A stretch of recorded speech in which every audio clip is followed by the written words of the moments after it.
Getting things started for session 11 now. You all have recently arrived in Citrine after getting hit by a tsunami on the way here in Tourmaline Lake. Getting into the bounds of the city, you've learned that apparently one of the newer tunnels that you were going to sail through, or steam through since you're not exactly a sailing ship, ended up collapsing due to an earthquake that originated in Citrine. You ended up taking an older route, going through a tunnel to the west side of Citrine that smelled vaguely of a burnt stone. I believe that the term there is brimstone, but I'm not certain there. Definitely a very burnt smell in the air. As you were led through the tunnel on the, if I recall, it was the Steamed Tea was the name of your vessel. Yes.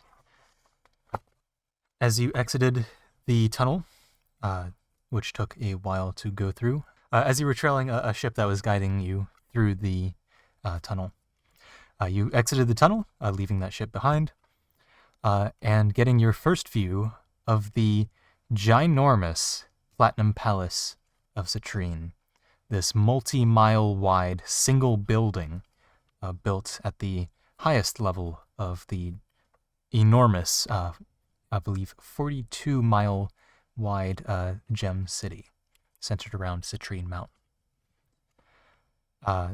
It was getting to about sunset as you started making landfall towards the docks.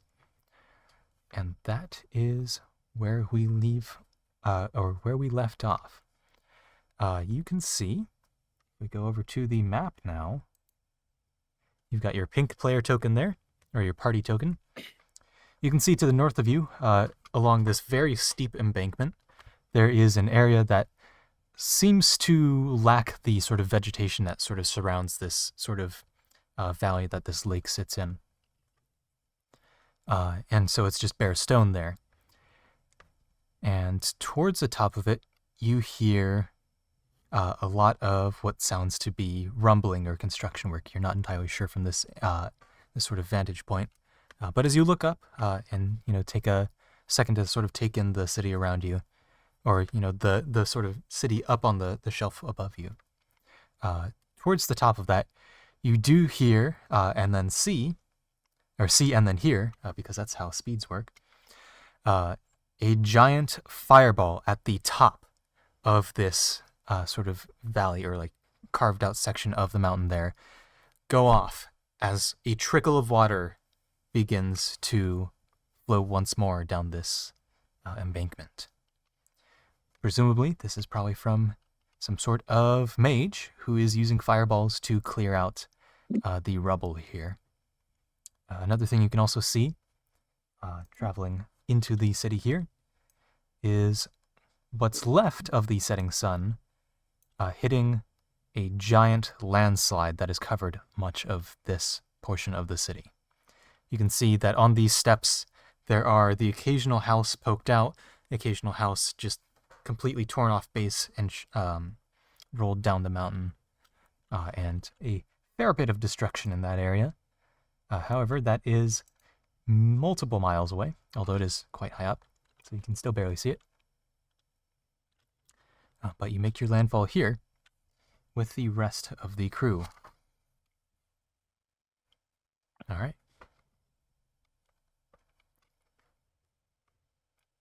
So is the area covered in snow? Like what is the Oh, this is just the color of the district. This here is the silver district of Citrine. Oh, okay.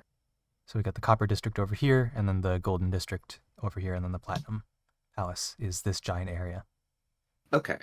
Gotcha. The central bit here is Citrine Mountain. So that is encompassed by its own wall. I have to pull up my notes real quick. Yep.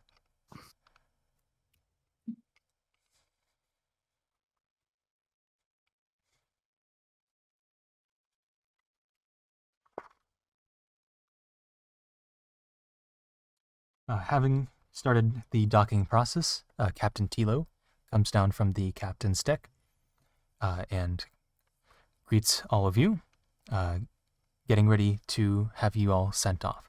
So along with him comes Victor, a sort of tannish human that you've met the 2 days prior when you first joined the ship's crew temporarily. And he says to you, George, all right, looks like it's time to get you all off the ship, get you where you need to go. Do you need any help untying your cart? I don't imagine we do, though. I mean, that should be fine. I feel like we can Very well. get everything settled. And Tilo says to you, Pink, well, Pink, it's been fun. Definitely an exciting journey, but, well, hey, we made it through as well as we could, pretty much unscathed. No losses other than a couple crates. Wow. But, Except for that. Oops, sorry. Oh, go ahead. I was just gonna say, except for that massive wave, I had a great time. It was nice to meet you. Yeah, you as well. If you ever need to charter a ship, hey, you can always reach out through a sender or, what have you. Hopefully, now that I think about it, Nambul might not be in the best condition, so that'll be something to see when we head back after picking up some cargo here, but, best of luck. I'm sure you can find me if you need me. Absolutely. Mayor Eimer goes ahead and joins you up on the top deck now, having helped Gar and Liam undo the straps on the cart, and has now started leading the cart and the horse as well up the ramp and onto the main deck. But this is where we leave you, so safe travels. And it just flaps up and flies back to the grouping of other pallets on the top deck. So we're Up and now out the- in the dockyard of Citrine. So At you're least this in specific front one. of the ramp off of the ship. You're still on the ship. You just have to bring everything down. At the base of the ship there is a woman holding some sort of grouping of scrolls, starting to do some checklists, it seems. Upon closer inspection, it is where's that? There is it. It is a human female, relatively older. You're not entirely sure whether it's middle-aged to old.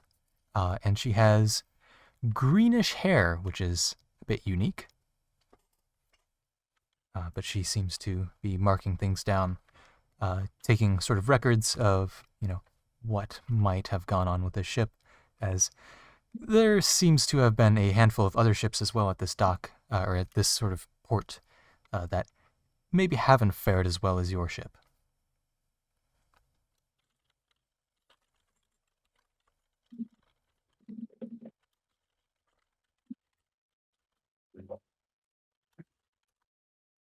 I What do you suppose wanna we can do? get a move on into the city then.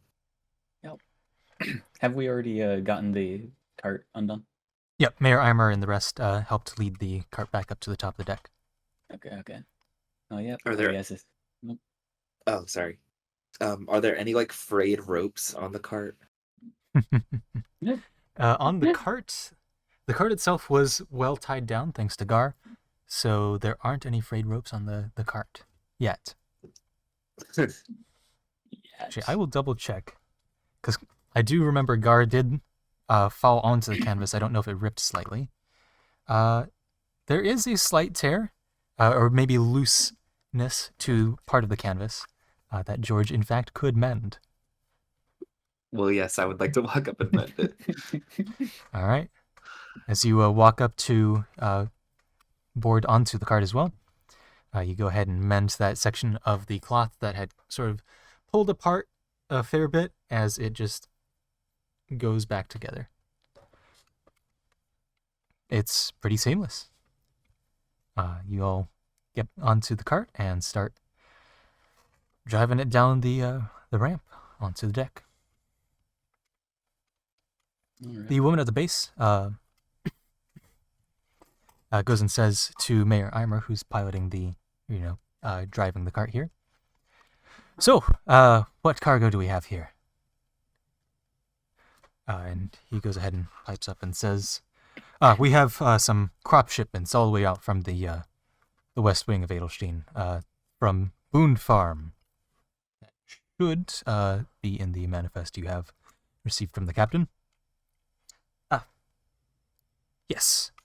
Crop shipment. Let's see. You have 1, 2, 3, 4. Yes. Okay, that is 8 crates. Very well. Go ahead and make the best of what you can in the city. Things have been a little rough since this morning. Are you referring to the tsunami, or is there something that's going on? Oh, well, I didn't know about any sort of tsunami, but earlier this morning there was a what we understand to be a mining accident underneath Citrine, making a new cargo tunnel that would have probably got your ship here much faster, but something happened, and I guess they hit a weak spot in the mountain, and a massive earthquake hit the entire city here. By our measurements, it's probably registers a 6.5 on the scale, on the earthquake intensity scale. So, damage to some less fortified structures, and obviously well, you can see up there's the giant landslide. Apparently there's also some chaos in the Copper District as well, and the gates to the Platinum Palace have almost been obstructed by a shifting of the mountain. So most districts have maybe not fared super well, but hey, if you're going to the Golden District, looks like most of the buildings there seemed mostly unharmed from what I hear. I don't have all the information on the impacts of the disaster, but that's the gist they're telling everyone through either town criers or Crystal Connection. It's I'm going gonna to go ahead cause. and ask Mayor Eimer, where exactly is our endpoint in the city? Like where we're transporting you? Right. So I've actually never been myself. Maybe you there can help out. I'm trying to get to the Choate Confectionery in, I believe it was Zone 17 of the Sterling Market. Yes. Zone 17. I don't know the specific shop you're looking for there, but Zone 17 is across the channel in the Golden District, or the Sterling Market, just at the edge of the steps. If I recall its position, it should still be. It doesn't seem like it was, or I don't think it would have been impacted in any of the landslides. I think it was just outside that border. So you just go down that tunnel. It'll route you around up towards the top of the shelf there. We've already got it cleared out through our various city sorcerers. It's a fun sight to see them blow up rubble. But yeah, just head up that tunnel and head due north across the channel. There may be issues with heading across the channel, but they might have cleared it by now. You'll see when they get there, or when you get there. The city has its own band of sorcerers? Yes, various sorcerers or mages to help out with various tasks that would take a regular laborer quite a lot longer to do. They also have their own district, or not district, but guild of enchanters as well that help supply with the entire city with the magical items that they need. Mainly the gems that get distributed across the city for better crystal connection. But there's also a group that handles, I don't know if you've come across them, but pull up the table here. Here it is. Magic items. The storage cubes that can store any amount of items inside without really increasing any weight to it. Oh, you mean like the one I have? That was not a good Gar voice. You mean like the one I have? And Gar pulls out this magical cube with a sort of circular outjut on the top. Ah, yes, I see you've come across one. That one actually looks quite ancient. It's definitely not one of the newer builds as far as exterior is concerned, but yes. Must be a important heirloom you found, or some such. I myself don't make enough to afford one, but they are very interesting technology.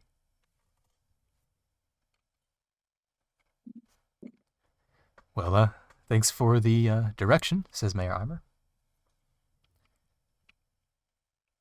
Well then, shall we be off? I think so. Yeah. Sounds like a good idea. All right. And safe travels. All right. You all go ahead and take the cart, drive it through this tunnel that, again, smells a lot like burnt/melted stone. Going through one large loop. You come up to a shelf, you drive across that, and then you climb up another sort of sloped loop around of an embankment that gets you up to the top here. So you've now moved, if I grab the token, through the tunnel, across the embankment, or across the sort of shelf here, and then now you've made it up. So that takes you probably about 20 minutes to get there. And the direction is to head due north. Coming into the city here, we'll go ahead and put the zones up. As you sort of pass this top end of the sort of loop around on the surface embankment, you do pass what seems to be a bustling market just a few streets over. Lights are going, on full power, and there seems to be people scrambling to buy, whatever before things start to shut down for the end of the day.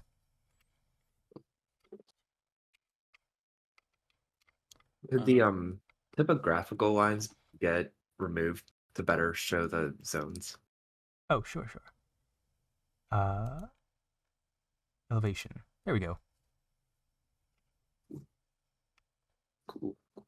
I'm just gonna look around at the various things as we pass through, just to see like shops that are around, because after we drop them off, we're done with Sure. that mission, so we have stuff that we'll do.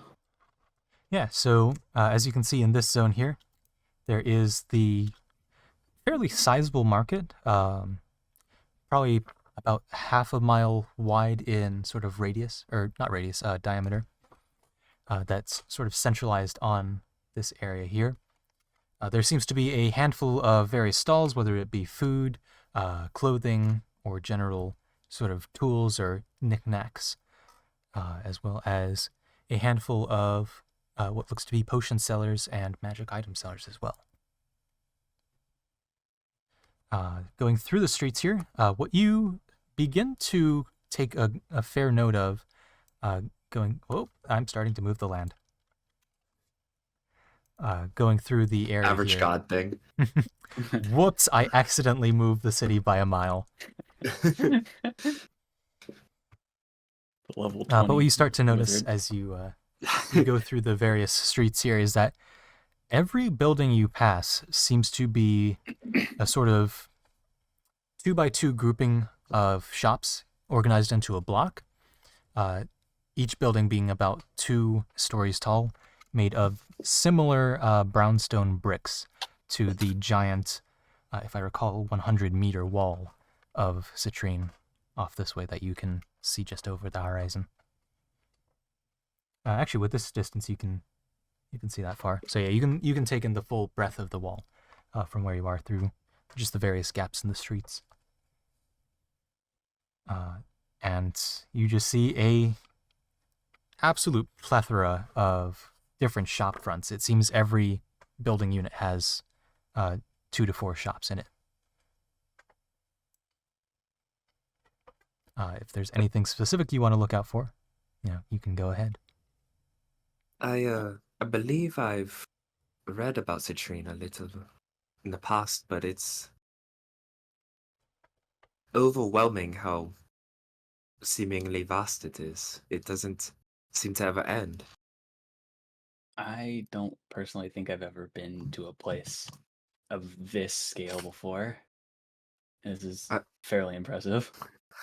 Yeah, And welcome here to the capital of Edelstein. It is definitely one of, if not actually, I think it is the oldest city in the world. I thought my home was large and grandiose. Yeah, you could fit. Oh, I can't think of the math off the top of my head, but you can fit a lot of gem cities in Citrine here. Just how many, I'm not quite sure. I feel like 100 is a good ballpark. As you make your way, passing through more and more streets of just shops on shops on shops. It doesn't ever seem to not be shops. This, as you've heard referred to before, is, of course, the Sterling Market. Going through this zone here, you do pass another market that seems to be centered over here. As you make your way up towards this area. And on the horizon, as you get to about here, you can once again hear the blasting that you were hearing before when you made landfall, but of course much louder. I go ahead and open this folder here now and get that ready. Whoops.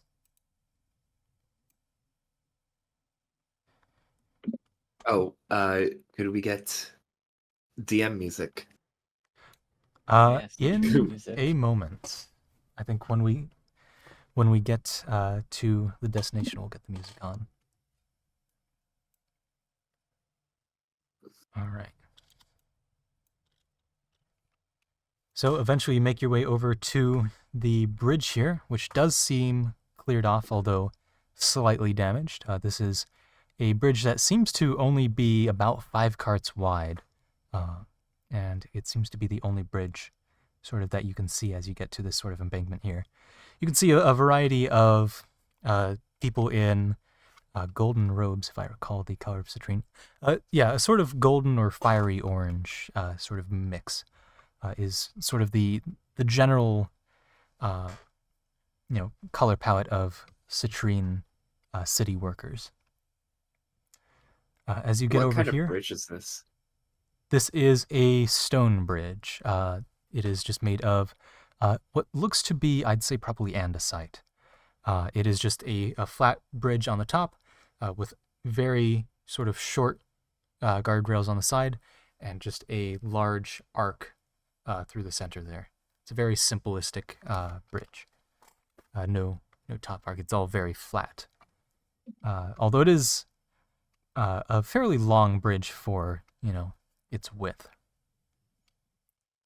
But you eventually cross the bridge here and make your way over to the direction over here, asking some other guards over to what you understand to be Zone 17. We'll put you right there.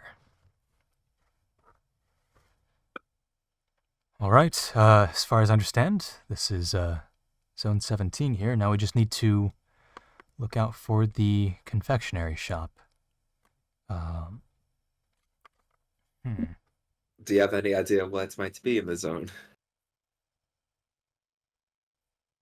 George, you've got a crystal connector, don't you? Yes, I do. Could I see it for a second? Sure. Yeah, go ahead. Now, something I've heard rumors of, I'm not entirely sure how it works, is in Citrine, when you have a crystal connector, you can say the place you're trying to look for, and it works as a sort of compass. So, I guess I'll give it a go. Choate Confectionery. And as he says those words into the crystal connector, it seems to faintly glow just a white color. He hands it back to you. Would you like to try and figure out how this works? Sure. Yeah, let me just look at this real quick, I guess. All right. Can I do like an investigation check? Go ahead. Ooh, okay.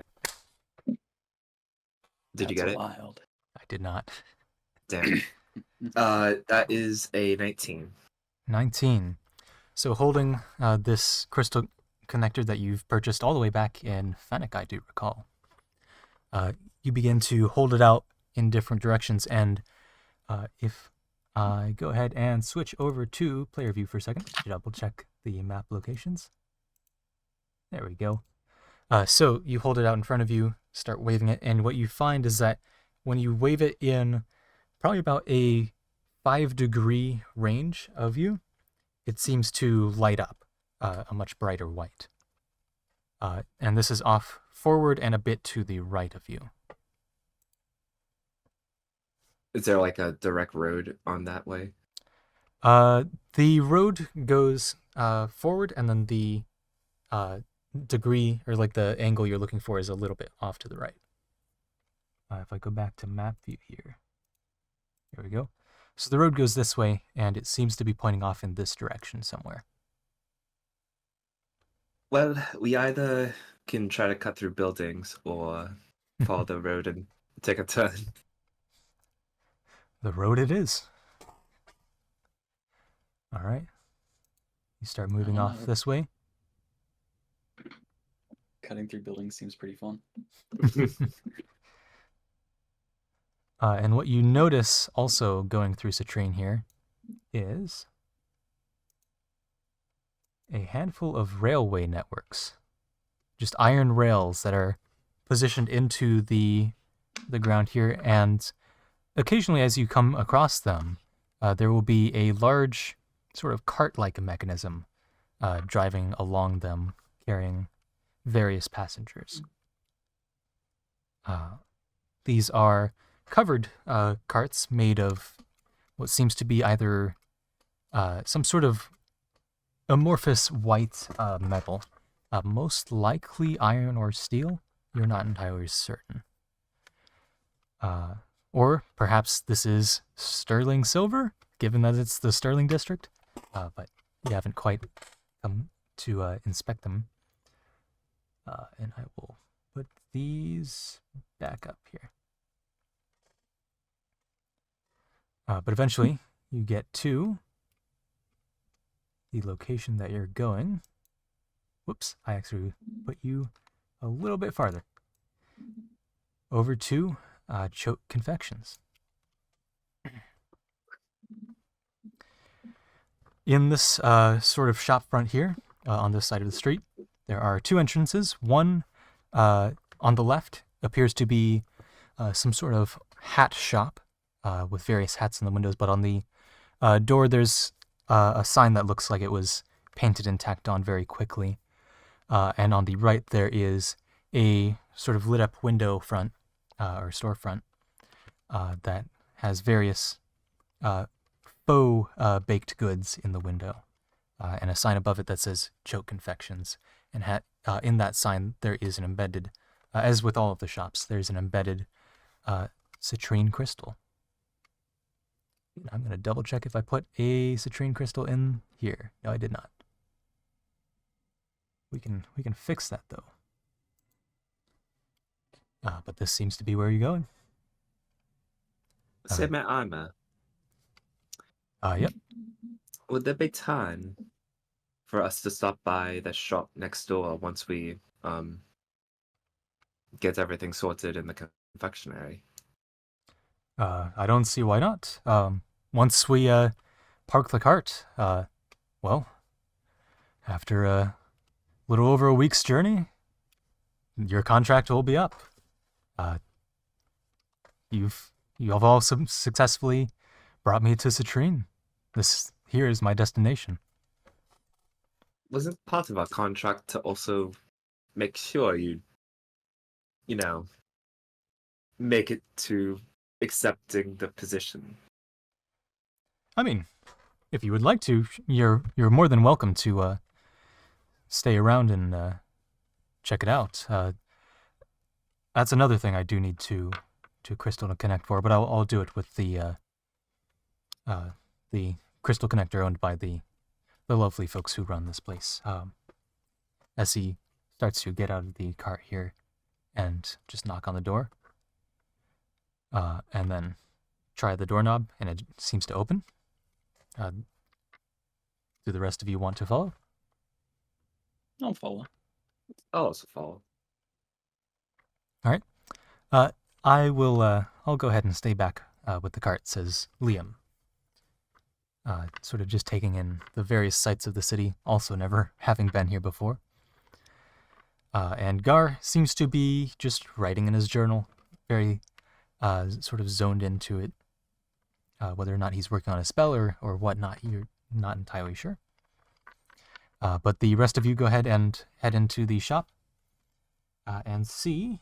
Let's see here. Across the canals. Here we go.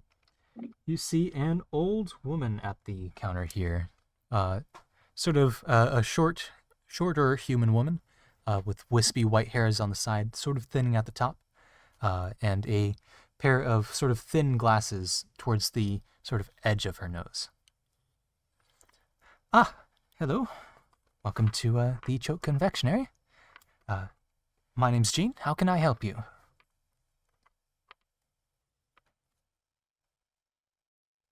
You're Freddy, aren't you? Hey, how's it going, Jean? I've heard a lot about you. From Old Man Lee. Apparently old friends of yours, if I do recall the stories he's told before. That was like yes. back and a half. One of you may or may not have played Old Man Lee. Who knows? Yeah, who knows? In a one shot at some point. Yes. And who are the folks with you? Pointing to George. Hello, George. Name's Pink. Evening, Pink. Well, you're welcome to come on in. Now, if I do recall, right, we do have our cart outside with all the goods from Boone Farm over there. Would you like to let us in and park it around back? Yes. Woody? Yes? It's Freddy. He's come all the way from Boone Farm. He's got a cart from them. And you see this sort of older, kind of lanky human male with a sort of well-pronounced nose. Very thin but a little pointy. Come down the steps here. From the Is he second wearing floor. a white coat? He is not wearing a white coat, unfortunately. If I recall, it is a plaid coat. Right? Wait, flannel coat. There we go. That's the word. A flannel coat as he walks down. Oh. I I've heard a lot about you, Freddy. You certainly live up to the stories I've heard. Strongest man in, used to be strongest man in Dolomite here. Yeah. I gotta go all the way back to the beginning of my notes for this. The Chadwicks definitely beat me in that department, but yeah, they also got me, or helped me bulk up a little bit more too. So I'd say it's a win-win. So you got a cart, right? Ah, yes, just outside. We need to just go ahead and dock it out back. All right. I'll go ahead and help you with that. Got the key. Where did I put that? Ah, right. He heads back up and scrambles around for something before coming back down. So, you folks go ahead and, have a sit down there, and me and Freddy will get the cart handled. And right. what you can see in the storefront, or not the storefront, inside the store itself, there is, towards the front of the store, there are 3 wooden tables, rounded wooden tables, with 3 chairs each to them. They're all up against one of the walls. And towards the back end of this sort of quadrant of this building, there is the counter that seems to have a couple candles lit on either side, and a handful of baked goods sitting in the sort of window there. Oh, and you folks, everything for at least the foreseeable future is going to be half off for whoever needs it. We need to get some of the stock out for those who have been affected by the landslides and the rest of the earthquake as well. So, if you would like to get some goods, honestly, for friends of Freddy, it could be on the house too. Thank you very much. In fact, I do believe my tea is almost done. I've just put on a kettle. Would you folks, actually at this point, Liam and Gar now start to walk in. Ah, hello. Would you folks like to sit down for some tea?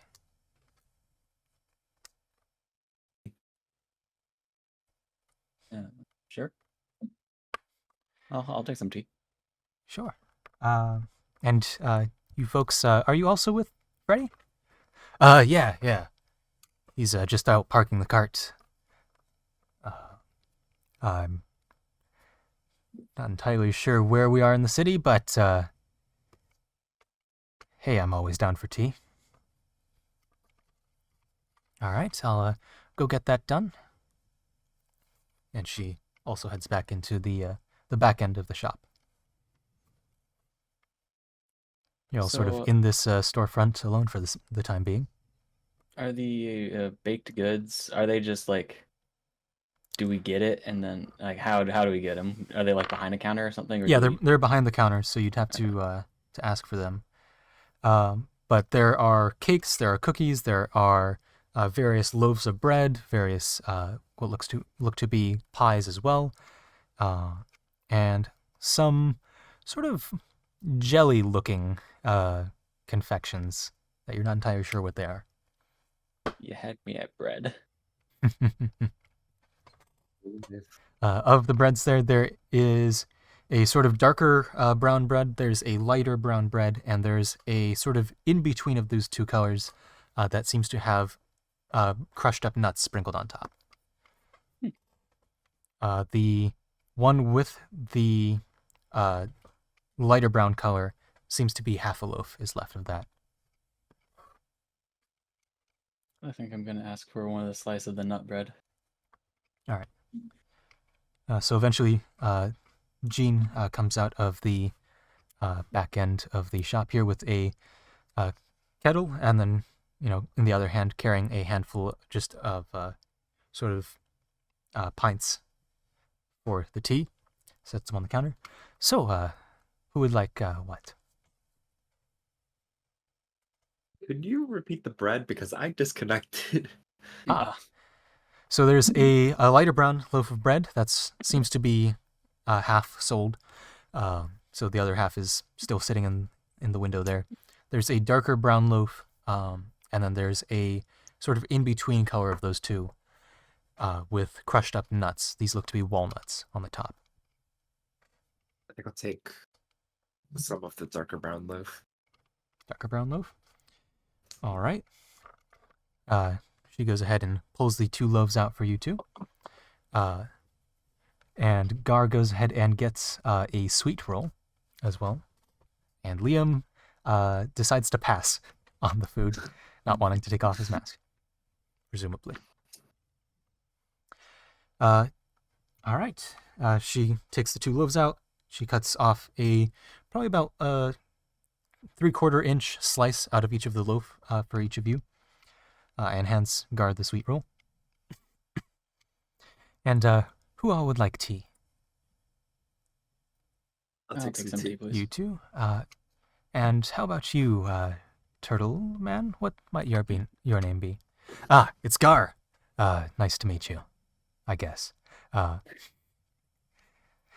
Cities made him too aren't polite. really my thing. Very well. She goes ahead and pours 3 of the pints, probably about halfway for each of you, and brings out some tea bags that were under the counter there, and sets them into the pint. Hands you all the drinks and the various plates with your delectables on there, and you all get to go off to one of the tables. Now I know she said the bread or the goods and stuff are on the house for us. Right. However, is there like any sort of tip jar or like just anywhere I could maybe sneak a single gold? A single Into. gold. Wow. Well, we can use the hamburger helper for this. Ooh. Oh, true. But is there like a tip jar or whatever? If there's a tip jar, I'll just There doesn't seem to be a tip jar, but there is a jar that says donations on one side of the counter. Yeah, that'll work. I'll put a gold into the donations box. All right. So you go ahead and sort of covertly slide 1 gold over to George, who then uses the hamburger helper to waft the gold in. Do you want to make a stealth check for this? Which one of us? George? Sure. Since you're going to be flying through the air with it. Ooh, not 20. Nat 20. With not even a sound, your hamburger helper right into the tip jar and then dissipates. And very lightly it sets the gold towards the bottom. Let me go ahead and take that out of my inventory. All right. Gar goes ahead and just sort of sips on his tea. He goes ahead and sits at a different table with Liam from the 2 of you. And the old woman, Jean, goes ahead and takes the 3rd seat at your table. So, what's your folks' stories? I know you've traveled here with Mayor Eimer, but, or, Freddy, as I like to call him. But, where are you all from? From the port, no, not that. The port city of Jasper. It's quite a trek. It's a little bit, though. Dawn's not quite as far, so it wasn't too much. Didn't take too much to meet the mayor. Yeah. And what brought you to coming to Citrine? Or what encouraged you to go on your travels? There was a little scuffle of sorts, involving the man Dolom. So we helped out, and he offered to pay us to sort of become his security to the city itself. Interesting. Okay. Same for you, Hank. I do believe you said your name was. Mm-hmm. Yeah, pretty much same for me. Back in Dolan. And I suppose if you're coming from that area, you're probably coming from the Schloss Forest? That's where I'm from. Well, it's always interesting to see a beast folk out here. Haven't seen too many myself. Have you lived here in Citrine all your life? You seem kind of knowledgeable about the geography of the land. Ah, yes. Well, if you've stopped by Boone Farm, I would presume you've probably met Old Man Lee and Roberta, and most likely passed through Eisentown. I'm originally from Eisentown, before it became a bit of a ghost town, probably about 30 years ago, and decided to come out here and, you know, work my way through life out this way. Ended up, Woody ended up opening the shop here, and I got a job as a professor at one of the local colleges here. What do you teach? I like to go through history from various perspectives. My current field of study, or what I currently looking into, is the different ages through the perspective of commoners, since most of the historical texts only really touch on the nobles. How has there? How have you acquired such knowledge? The only people who tend to write from back in the day were, as you said, the nobles. How do you have such evidence? Well, luckily, Citrine has its own library in the Golden District. That's probably the most comprehensive, but the local college here, if I recall the name, is, I'm just going to pull it up on the map, because I can. Whoop, there it is. Where is it? No. Labels? Yes. Labels. Colleges. Oh, it's already on the map. The Epsilon Polytechnic has its own personal library that I've been able to peruse through there. There's all sorts of, deep in the archives, there's all sorts of sort of flyers and leaflets that were given to town criers about, what might have been going on, versus just, interestingly enough, you can tell a lot about what's going on in a city just through cargo records. What sort of goods they're importing, exporting, and what sort of wealth might have been tied to that, and sort of the different industries that were built around the goods that were produced in a city as well.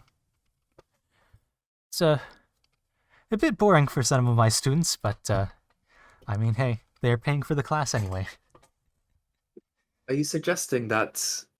I mean, is everything in the Epsilon of Citrine? Like, is it all writings from this area? It is the oldest city in the world, maybe, but you're suggesting a sort of literacy that I'm not sure is necessarily commonplace across the world. Leaflets to criers. I mean, if the common folk were writing, that's a bit Well, astounding. I guess a bit of a history lesson for you would be, after the Age of Arbiters, communication was one of the sort of instrumental pieces towards winning that war against the Arbiters. And general literacy was a part of that for a wider group than it used to be, as far as I've been able to research. And so getting the common sort of word out to different people fighting then was quite important. And then, after that, people would teach their kids, and their kids' kids would teach their kids, and so forth and so on. So the general person at least has some good literacy, at least enough to get by. They're maybe not all at the level of scholars, but enough to at least communicate or write down important information. But that was actually the origins of common.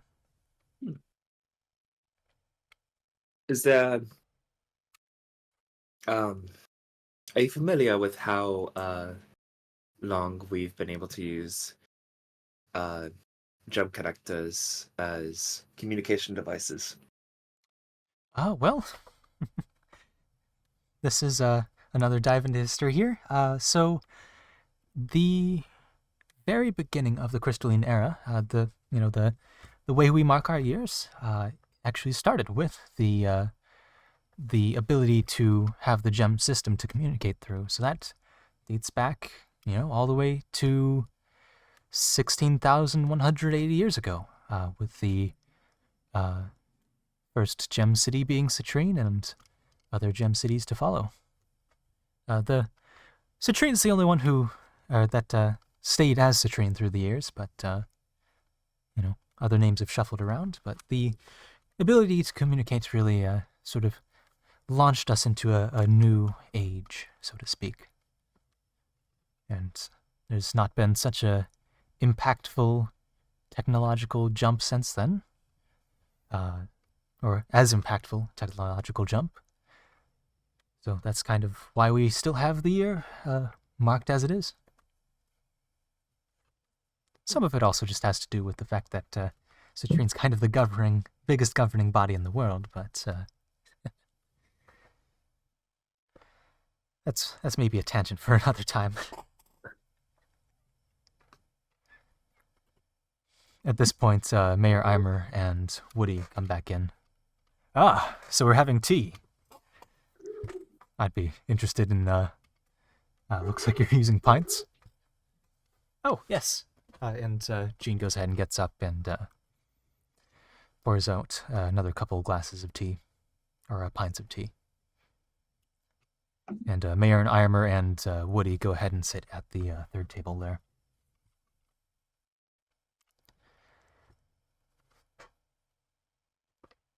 Jean goes ahead and moves to Gar and Liam's table and starts asking them some questions. And you're welcome to sort of overhear this if you would like. I'll just, listen. Yeah, Okay. I'll listen in too. So, you, what was your name again? It's Gar. Gar the Turtle. That's my name. And, you there? Oh, hi, I'm Liam. Nice to meet you. So, what sort of brings you folks out this way, other than, of course, Mayor Heimer's journey? What interested you in their travels? And then there's just awkward silence.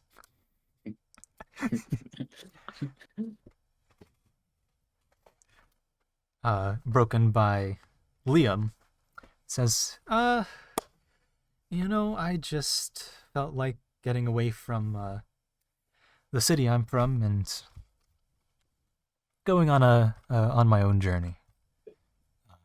Seeing the world, I guess. Fair enough. Are you enjoying it so far? I guess. Wait a minute, I can Liam cosplay here. What? Oh. Don't Aha. ask. It's been an interesting journey. And I suppose it's looking over to Mayor Eimer. Gar goes ahead and interrupts now. I don't have sunglasses, unfortunately. Yeah, unfortunately I don't have sunglasses. Darn. Yeah, we've wrapped up our contract, right, Mayor Eimer? We've made it all the way to Citrine. Oh, right. Sure thing. I can, guess it's about time to, get you all paid, huh? Gar in it for that Right. money. Guard ditches the place Yeah. immediately. I mean, So, let's see here. What in the world was that? 2 Gar, you there. Okay, so total was 250 platinum to each of you. Gar, you've spent, if I recall, 41. So you get a total of 209 platinum from my coffers as he begins to count things out. Is it platinum or gold pieces? Gold pieces, my bad. I was So, about to say. lots of platinum. That's a lot of money. 24 platinum and 9 gold. If I can do that math there, yes. 24 platinum and 9 gold over to Gar. Next up would be Liam here. Let's see. Liam, you've spent a sizable amount. You've spent, let's see, that totals up to 160 if I recall. So to you, you get 9 platinum from my coffers. There we go. So I'll just write that down for Morgan.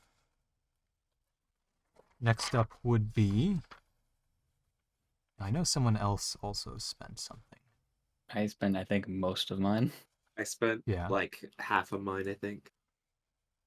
I think no, Gar was about to spend something, but then he just used his own savings from his loot from the True Sight dungeon. I think I have like 30 gold left in my payment or something.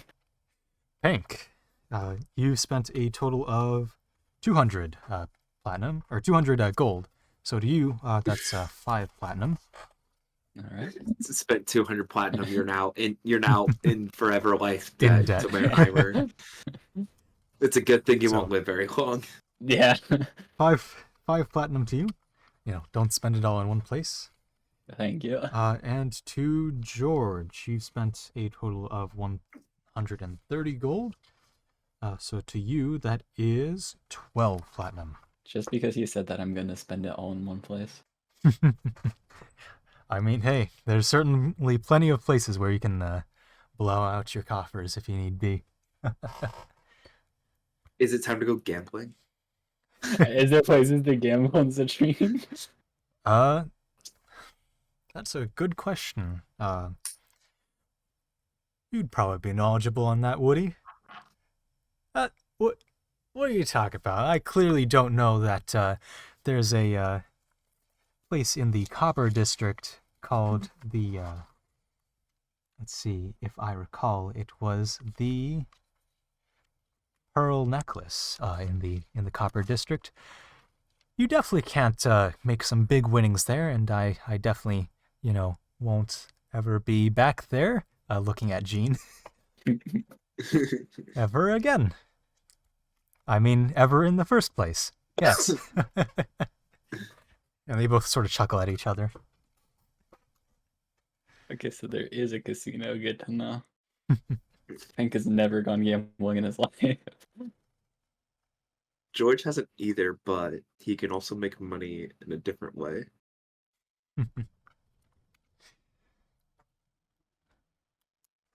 So now Jean goes ahead and says to basically the lot of you, what sort of things do you have on your agenda in the future? I mean, you've made it to the biggest city in the world. There's plenty of places to see and things to do here, or it's also a good place to be a nexus for travel. I've got a meetup with someone in the city, but I'd say that's probably the last thing I'm going to do in the city for this trip. So until then, I've got sorted nothing except the acclimate. Fair enough. Guard goes ahead and pipes in and says, honestly, I'm not quite sure. I mean, quite a ways from home. Been traveling most of this time anyway. And Jean goes ahead and responds to that with, you, by your hat, I think I can take a good wager and say that you're magically inclined, yes? Yeah. I've been learning magic for a whole month now, about. So, I'm still learning.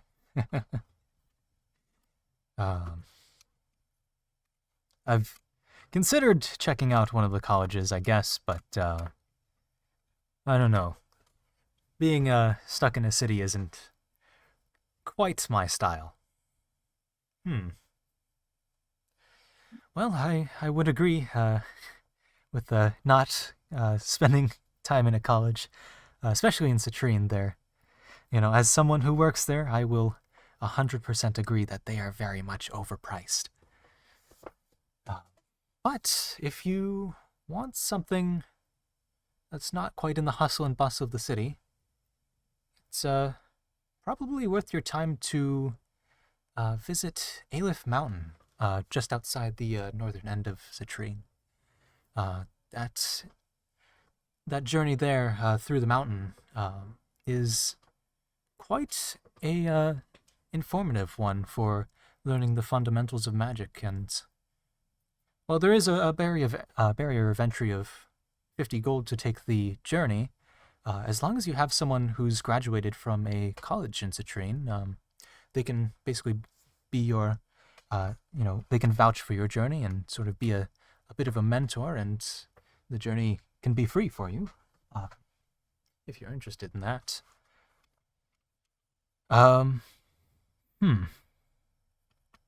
Maybe. I don't know.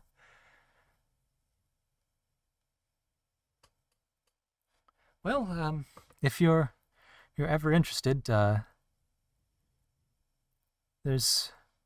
can think of a few people who can be a good mentor for that journey. In fact, it'd probably be useful to all of you if you're at all interested in learning the fundamentals of magic. It helps give a much deeper understanding of the fundamentals than I think any college in Citrine is able to do. Well, barring the Tau Polytechnic, but that's sort of only for the richest of the rich to attend. But Woody goes ahead and chimes in from him and Mayor Eimer's table and says, you could always talk to that, what was he? That old gnome Tjaden, I think? I believe he's over at Oldson's Tavern right about now. He actually, I think he graduated from, no, I think it was the Mew College. Maybe. He could be a valid contact for that.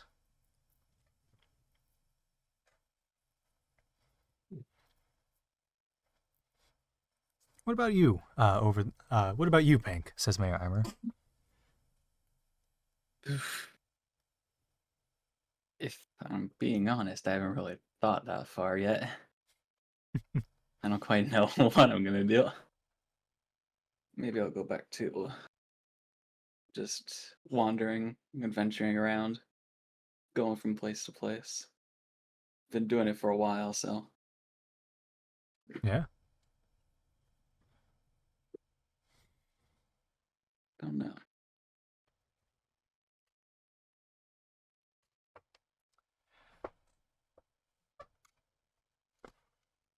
At this point, Jean goes ahead and gets up and walks back into back behind the counter, takes one turn around at all of you and just puts up her thumb and starts sort of like squinting at all of you for a quick second, and then walks back towards the back into the sort of kitchen area of the shop. Well, oh, right, Woody, I need to crystal connect to the gem registry.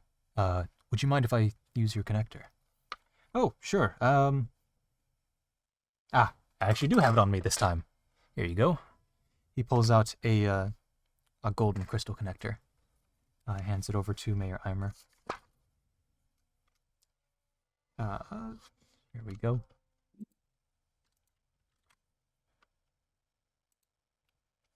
If I can press the right buttons. Here we go. Citrine. Ah, yes, that's where I typed it. So, as he goes ahead and thinks about what he says, you go and finish up your tea, and probably as you're getting towards the end here of your various pints, Jean comes out of the kitchen area with what smells like a fresh tray of cookies. Over to you, Pink. You see a sort of feather-shaped cookie with blue and black frosting designs on top to look a little bit like one of your feathers. To you, George, there is a sort of tube-looking cookie that is designed to look like the flute that you have at your hip. To Gar, there is a pair of black shades. And then to Liam, there is a black mask. And what you notice about the cookie that's shaped like shades is that it actually is folded up and sort of like, finessed into the sort of shape where Gar could probably wear these as glasses, and he does. He puts these glasses up to his eyes. He takes off his shades and just like hangs them on the edge of his robe and puts on these glasses and just sits back, folds his arms very confidently.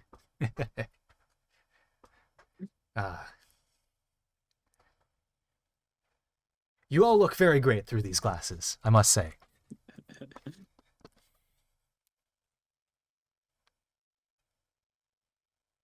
And Mayor Eimer, having his second to think.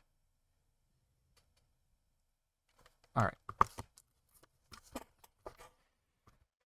right. Goes ahead and raises up his gem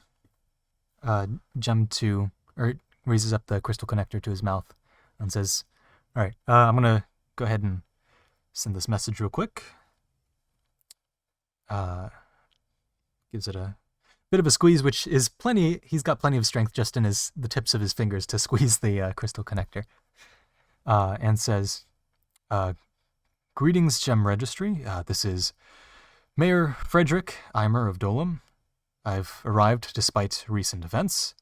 Please forward all contact to Choate Confectioners in Zone 17. And he lets go of the gem, sets it on the table, and it seems to flash green. And of course, George, you're familiar with what that means. It means they've sent assassins his way. Finally, it's Gar's chance.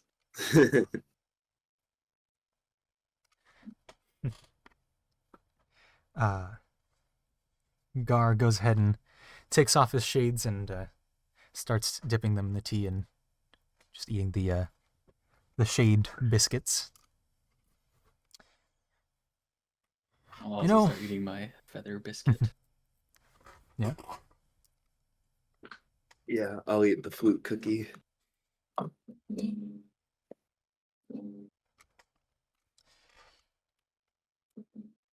When I bite into it, do music notes come out of it?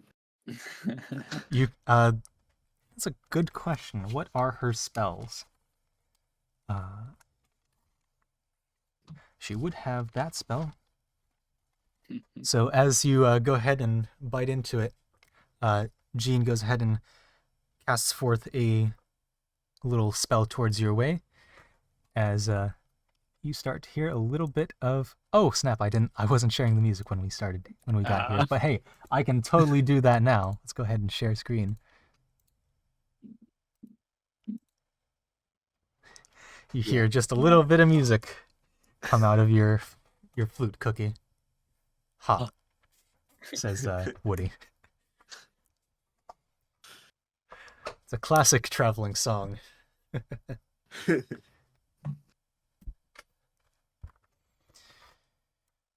Gar goes ahead and says to Jean, you know, I've thought about, I've given it a minute of thought, going to, you called it E11 Mountain. Honestly, I'm not sure if I'm too keen on continuing using magic. I've stumbled upon it just, by accident, and there's someone I want to confront, sort of without that magical crutch, I think. Thanks for the cookies and the tea and the sweet rolls, but honestly, I think I'll start making my way now. If the rest of you want to go to Aleph, that's totally up to you, but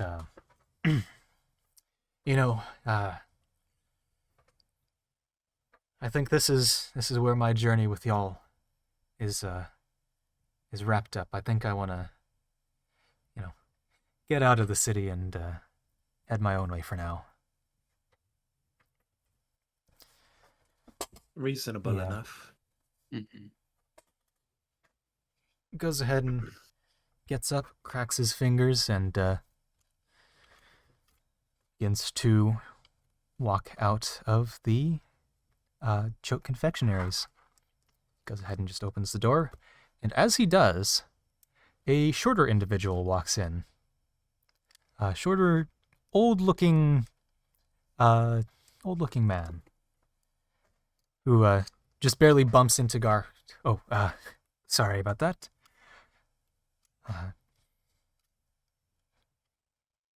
Just sort of waves him a little bit awkwardly and just walks in as Gar walks out.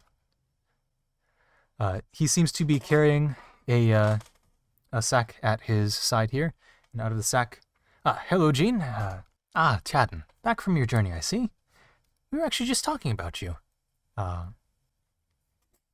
Yes, and I've brought those flowers you requested from Aleph Mountain.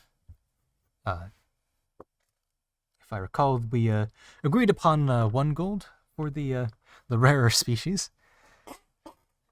Yes. All right, I'll go get a vase. Hello. How are you folks doing? Doing well enough. Doing fine. Yeah? What brings you to the confectionery?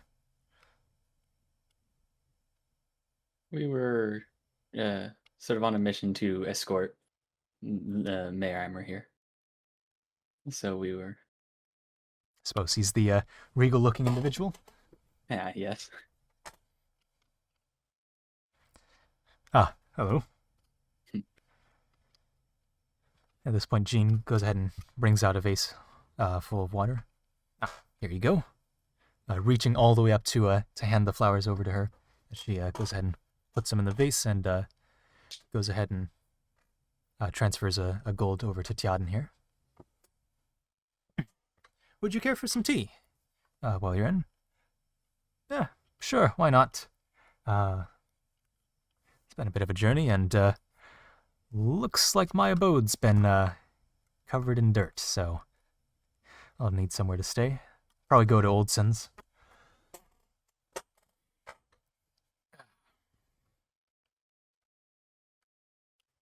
Liam goes ahead and gets up and heads over to your table now, Gar and Pank.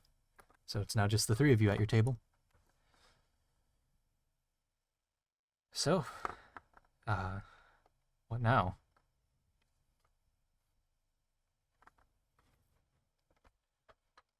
It's getting pretty late in the day. Probably should find somewhere to stay. Is the is that place still open next door? Uh, oh, you mean Quakes? Quakes is currently closed right now. They've much of us in what you'll probably find in a lot of places in Zone 17 is a lot of shops ended up taking in the refugees of the landslide. So a lot of different shops have sort of just started quartering people, or in the case of Quakes over there, they decided just to shut their doors and cut their losses. At least for the time being.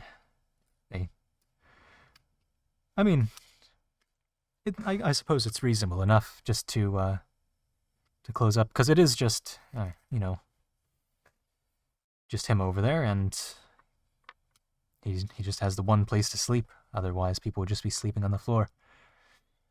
I don't exactly agree with the opinion or the decision there, but it's his business. They'll probably be open in the morning if you're interested. But they've kind of been a little selective about letting people in, just because it's a lot of people just looking for places to stay. What would be a good place to stay for the night? Well, you could always come to. This is Tjaden speaking. You could always come to Oldson's. They've got plenty of cots for whoever needs them.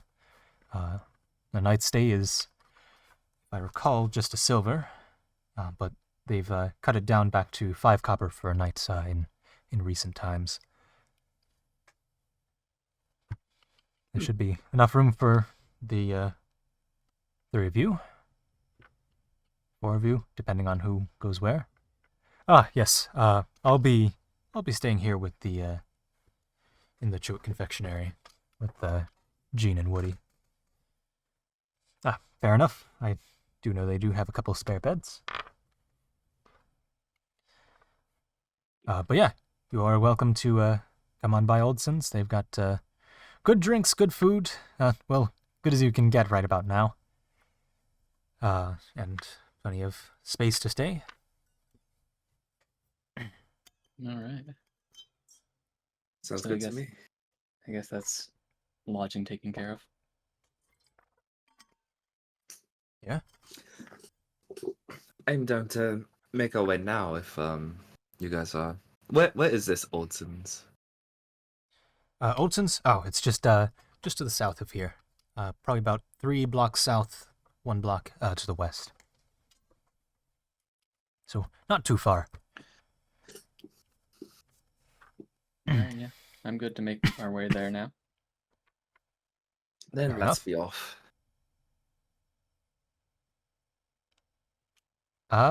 Okay, sure. Well, thanks, folks, for the confections. And I guess we'll be off then. And if you are all so inclined to come to Dolem's coronation, the coronation should take place at the towards the end of the week here. If I go ahead and double check the calendar here, I do believe, if I go ahead and turn on the year, yes, the coronation should be on Friday of the week, on the 13th. What is the current day? Today would be the end of Sunday.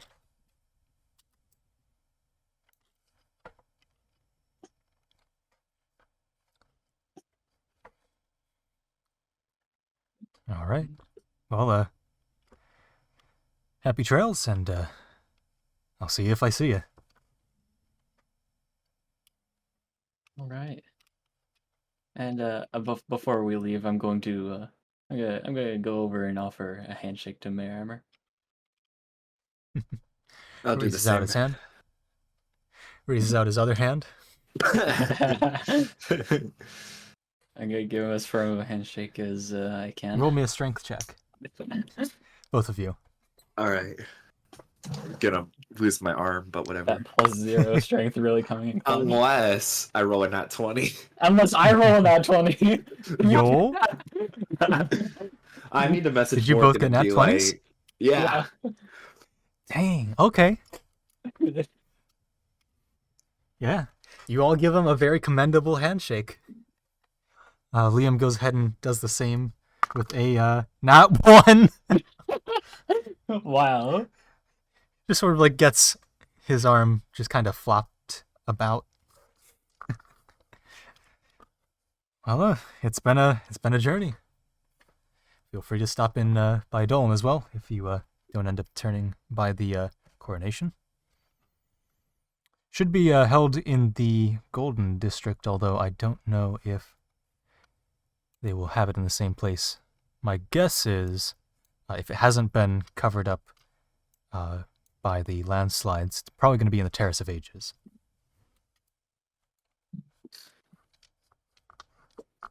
But, all right.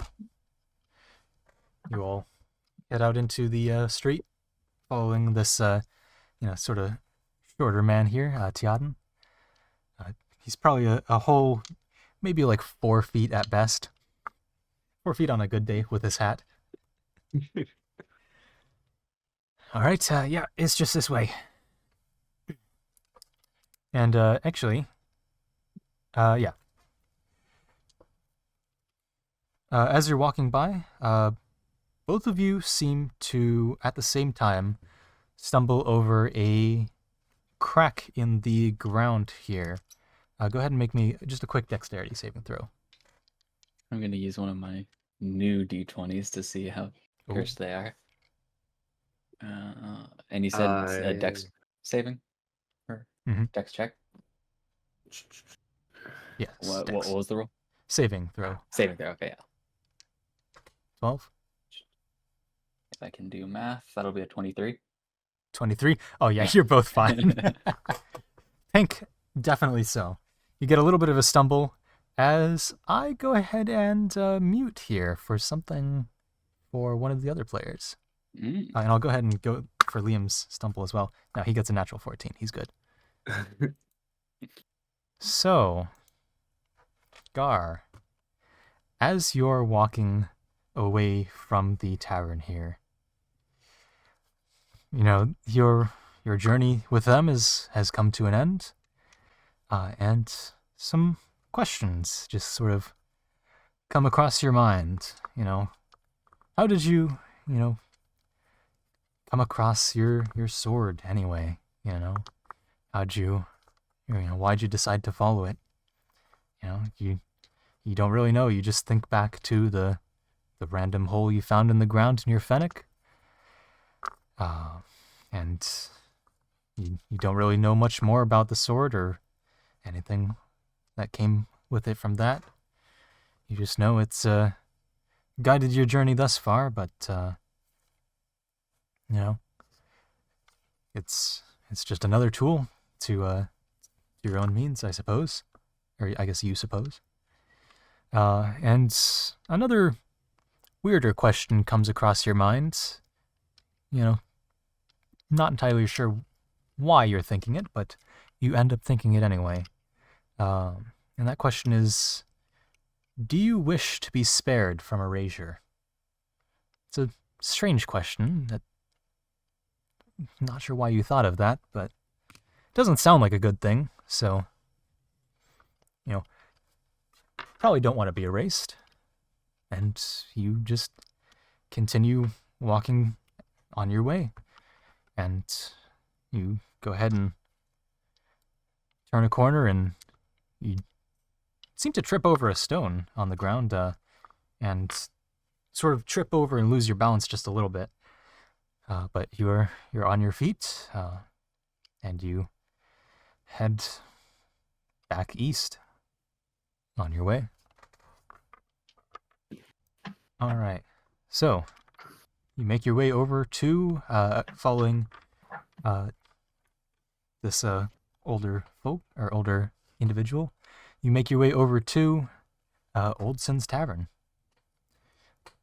Going into the door, you see a human man with a pretty much bald at the top head with a white ring around of hair. Ah, howdy, folks. My name's Tom. Lodging for the day is half price due to recent events, I'm sure you're aware. And, well, we were about to close up shop, but yeah, you're welcome to get in and get a few drinks in on tap. Oh, I'll get a drink. hello, Chadden. I see you're back from your journey. Yes, it was same as usual. You know, nothing worth reporting. And I suppose you'll be getting the usual then. Ah, yes. Just the basic mead on tap. All right.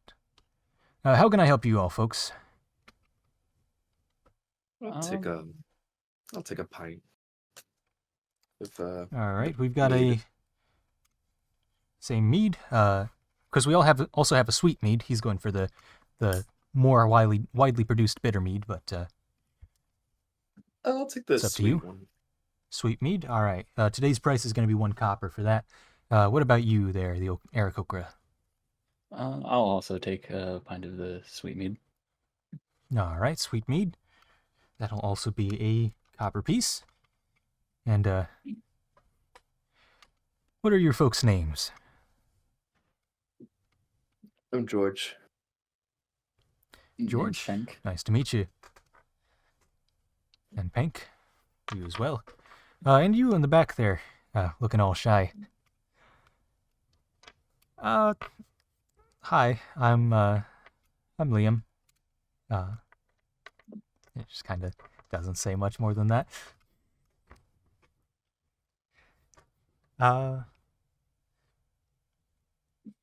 Yeah. Hi. So, 2 sweet meads and 1 bitter mead over to Tiaden there. I'll just put it on your tab. Is there like Alright. a place where I could go perform within this tavern? There's no stage for it, but there's a sort of cleared out sort of semicircle type area where you can go ahead and perform. All right, I can go and do that while waiting for the mead. All right. And what you can see there across the shop, there's a variety of tables in this building here. It seems to take up probably about half of the sort of building blocks, so 2 quadrants of this building. And in the sort of dining area here, you can see a handful of what looks to be families that have been sort of, you know, relocated due to the recent landslide. Sort of just, you know, not the type of groups you would normally see in a bar or a tavern here. So lots of like just full families that have sort of relocated. Specifically, there in the tavern area, there are 3 families. Families of 4, 3, and 5. One is human, one is dwarvish, and one is what looks to be probably gnomish.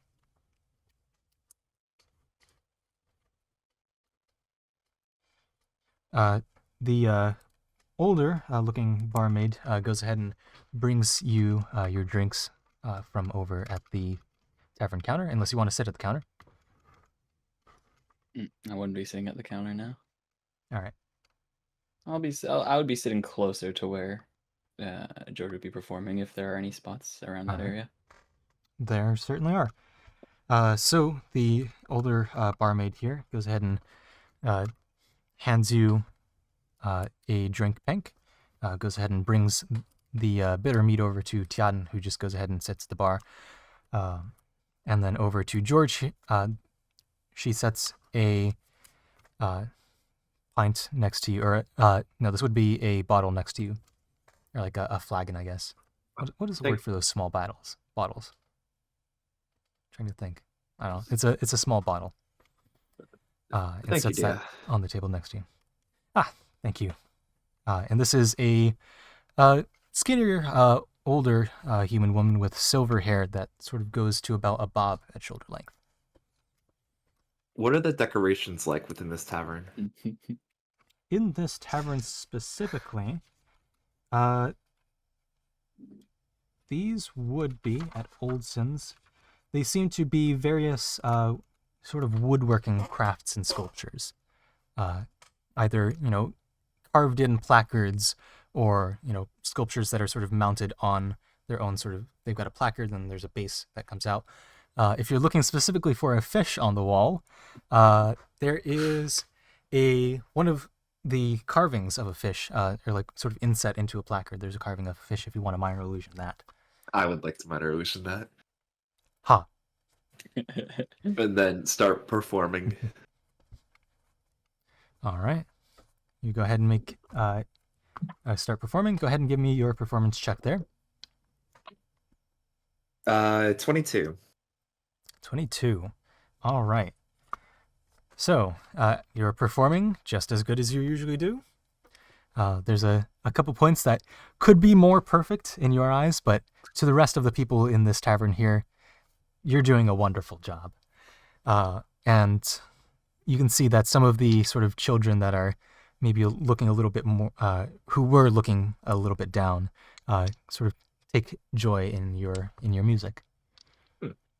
And one of them, one of the Dwarvish, or not Dwarvish, yes, one of the Dwarvish kids goes over and starts doing like a little bit of a dance in front of your music. Just with a full grin on his face. Can I cast... Let's see. How does this work?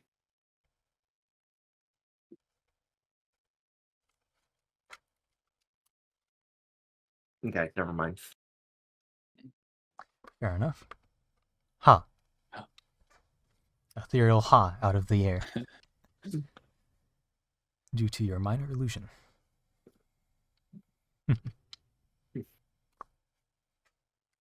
I'll just be sitting, drinking, and listening. And unfortunately, Pink is not drunk enough to join in this time.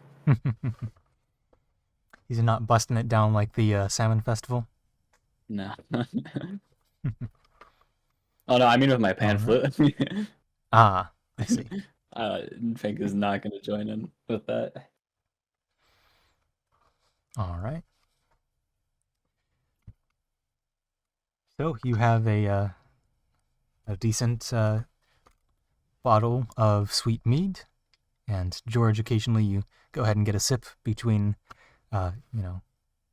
different songs you would like to play. And is there anything you would like to do in this tavern other than perform and watch?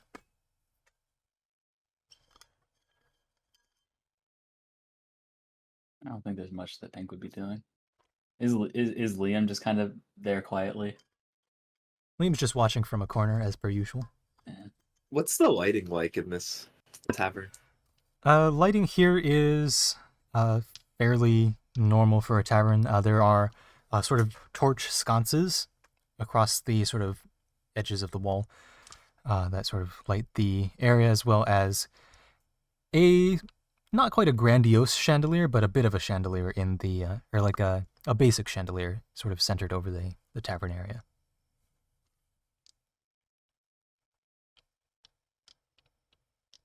All right.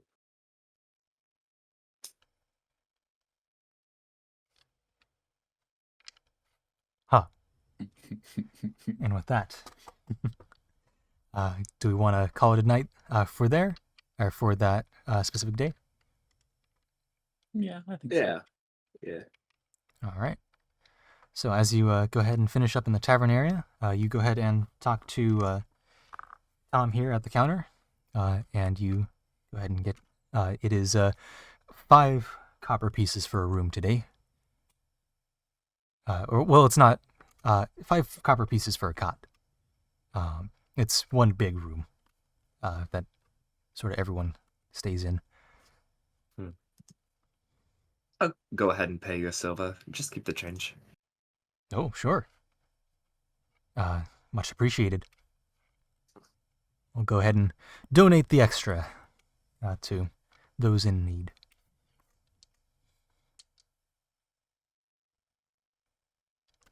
And Pink, are you also going to be paying that? Yeah, I'll All right.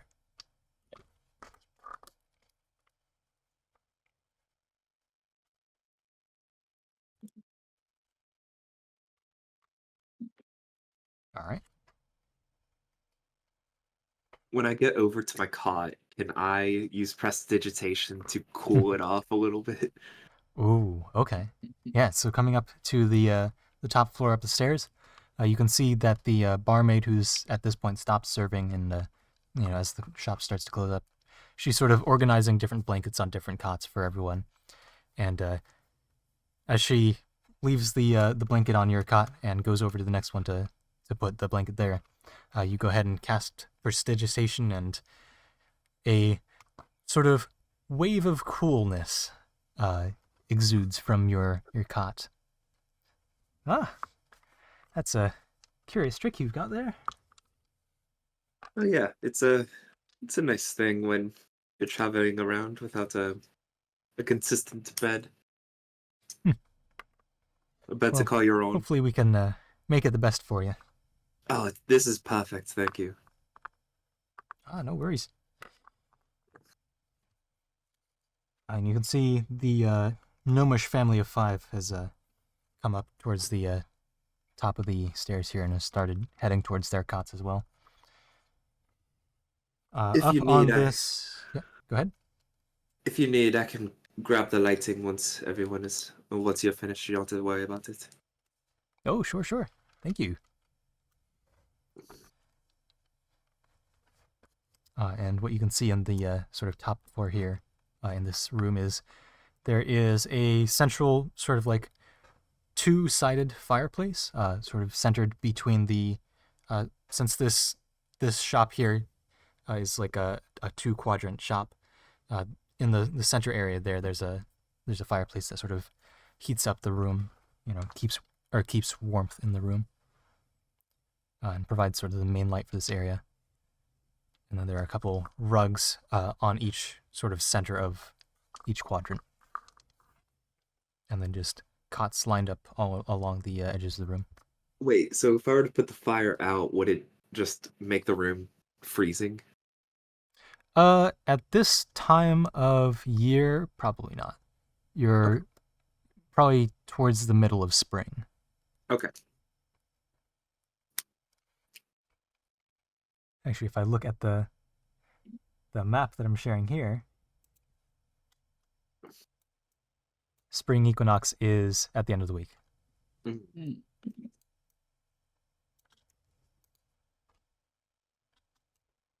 All right.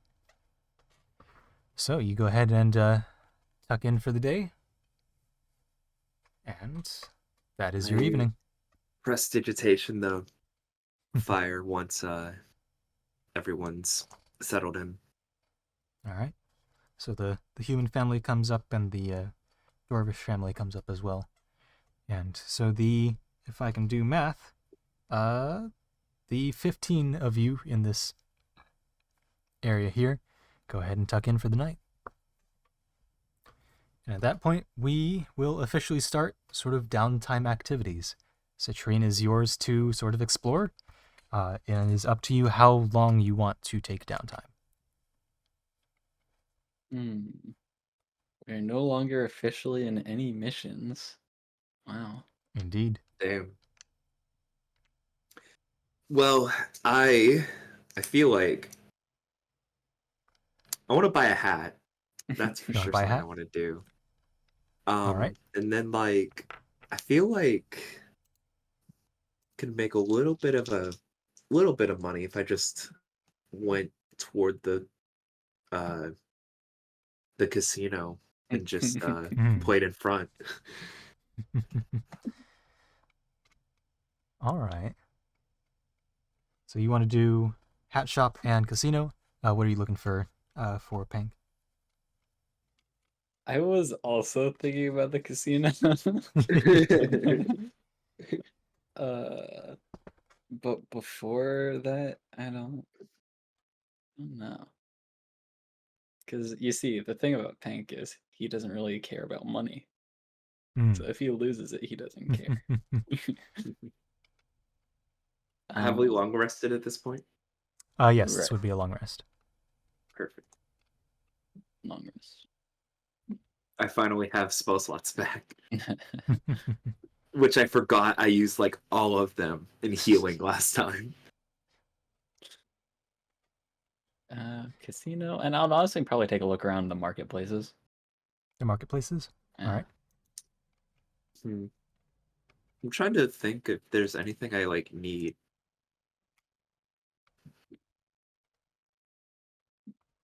I'm not sure. I feel like I'm doing fine.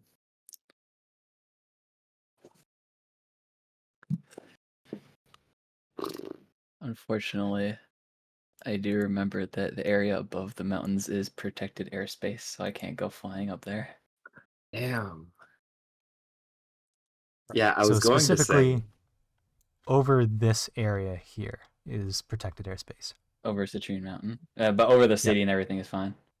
Over the city, Sukikyo said that was fine. Okay, cool.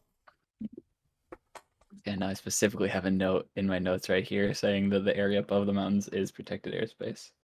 Mm-hmm. And most likely above Platinum Palace as well. Yeah, that makes sense. Ooh, actually, I think I do want to go buy stuff from Okay. the marketplace as well. Sure. And I'll say we can go ahead and call it a break here. I think I'm good. Yeah, same here. So, to pull us back in from break and officially start downtime, where do y'all want to start first? Hey, Hat shop. George. Yeah, I was about to say. Yeah. I guess it's hat shop then. All right.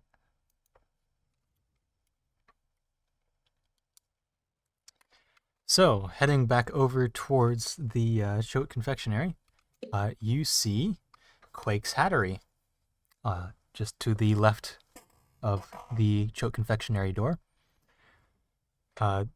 On the door, there is a roughly tacked-on sign that seems to have been painted very quickly that says, "No space available. Sorry for the inconvenience."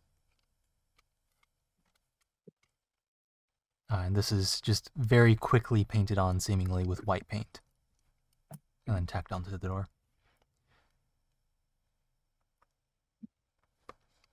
There does seem to be lights on inside the shop, though. Are we able to go in? Is the door open? You try the door, and it does open. And you see a adult male ogre who has a fair bit of jewelry on him. Very extravagant looking. He's got like sort of fake feather coat, like a sort of fake feather coat of like peacock feathers, which looks very interesting. But Pink, being an Aarakocra, you can kind of tell that these feathers don't quite have the right proportions for an actual feather. But it does look very extravagant. And he says, hello. How can I help you folks? My name's Quake. Welcome to the Hattery. Oh, and of course, as for his hat, there's a big old peacock crown, like peacock sprawl crown. How can I help you folks? I do believe my friend here is looking for a hat. Yes, I think Ooh. it would be lovely to have a hat. Go with All the right, what are we ensemble I've looking got for? on. Are Well, you I'm a looking for anything traveling. specific or just a surprise? I'm a traveling bard, so just something to go with my ensemble I've got right now. An ensemble that you have right now. Okay. I will double check your artwork here. It's somewhere in here. George is in a place. There's George. There's George. All right, color palette brown and blue. All right, interesting. So are you looking for more cloth based or more sort of natural material or, fake, wild looking materials? I'd say the cloth would probably fit better. All right, cloth hat for a bard. Okay. Okay, give me a second here. I will go ahead and give that a think. Uh, what about the rest of you? Are you interested in a hat at all? Personally, I'm just kind of looking around. I'm not looking for anything in particular. I'm just mostly here with him. Fair enough. Liam does pipe up and say, I might be interested. I actually have a bit of an idea for this. Maybe you can help out. And Liam goes over and sort of like whispers something over to the man. You know, it's so funny. Hmm. That second one is exactly which one I'm looking at in Hero Forge right now. Oh, the beret? Should I just the feathered hat? Ah, that's the one that George got. Is it really? Yeah, It you can see in is. the art tab that he's got the hat there. So I mean, it actually does look pretty decent on Liam. I Can we mean, get a you can certainly screenshot of get this? matching hats. You know, I could just share the screen with you. That way, I don't actually like screenshots and a screenshot of something that unless I'm actually certain I want to. So I'll show you what I'm thinking. Mhm. Don't mind all the tabs. I will mind all the tabs. So a black cap. We can certainly make that happen. So if you want any sort of custom work, we can bump it up to 1 gold, or if you just want the one we've got over here, it doesn't have the feather in it, but your Aarakocra friend over there might be able to help out with that. It would be 5 silver for just the basic black hat, or, we can add another 5 silver to make it 1 gold, and we can get, any sort of embroidery that you want, or, any fancy lacing, or, anything of the such. Um,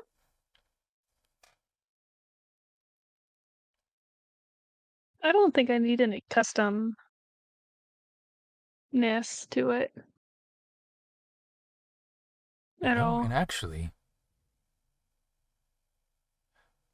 your mask gives me a bit of inspiration here.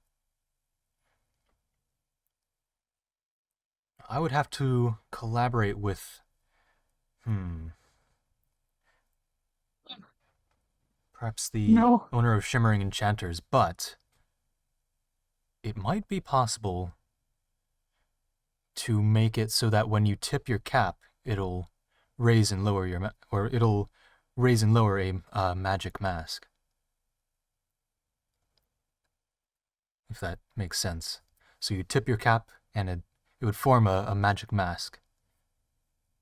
And then you would tip it again, and it would retract. I've done similar things like that for various cloaks, collaborating with Shimmering Enchanters. But I think it might work for something like a mask too. Obviously, it's up to you. It would definitely be more expensive to get something enchanted, but if it's something up your alley, I can certainly point you to the right people. I don't think I need that much. I think I'm good with the mask as it is. Fair enough. Thank you, though. No problem. So just the basic black hat. Yes, please. There you go. So that's 5 silver pieces. Okay. All right, and Pink goes ahead and lends you actually it'd probably be a blue feather. It would be a blue feather. If Would Pink you're give able to Liam a feather? adjust that. I would think he would. I'm sure he's got plenty to spare.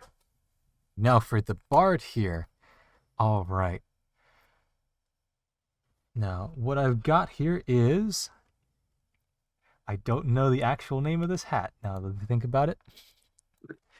So we're going to Google image this.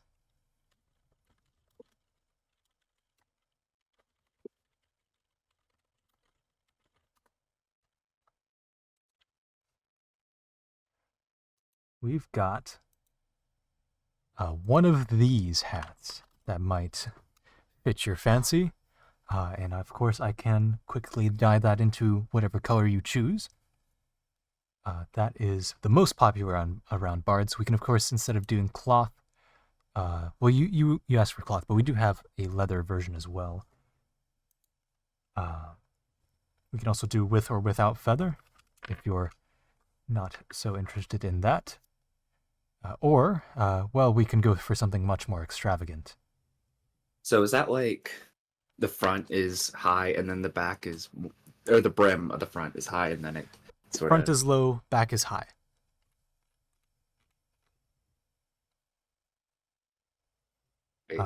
Here's a guy wearing that sort of hat. Wait, hold on, that copied link, copy image. I think I just call it like the Robin Hood hat or something. Yeah. Oh, all right, yay. Of course, we also could get you a... Oh, well, here's an even better image. Oh, yes. We could also get you a beret if that's more of your fancy. Hooray.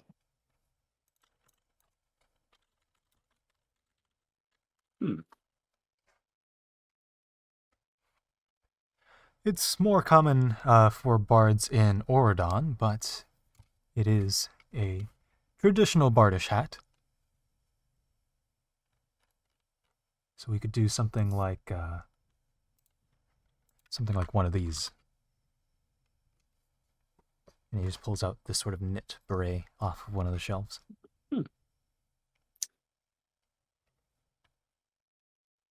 I think the first with a feather is piquing my First with the feather? interest. Okay. Yes. Now we've got a variety of materials. We have just basic woven cloth. We also have something that's knit wool, or we can do sort of a fake leather for that, like I mentioned before. We also have a variety of feathers to pick from, and that we can dye whichever way you fancy.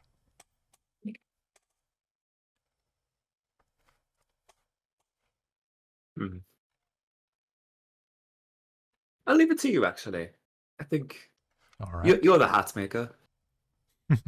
That I am. All right then. I will get on that. Cool. As he goes and heads over to a sort of desk towards the back of the shop, starts sketching something.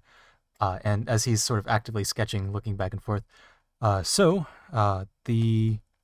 would you like something that we already have in-house, or would you like something that's custom made? I'm fine with either one. Okay. Custom made would be a little bit more pricey, and it would take a little bit of time to make. Probably with his hat, they'd probably get finished around the same time. Since you came in early in the morning, I should have those both ready by the end of the day, if you're looking for them, or if that's what you're looking for. Let's go with custom then. Yeah. Custom? All right.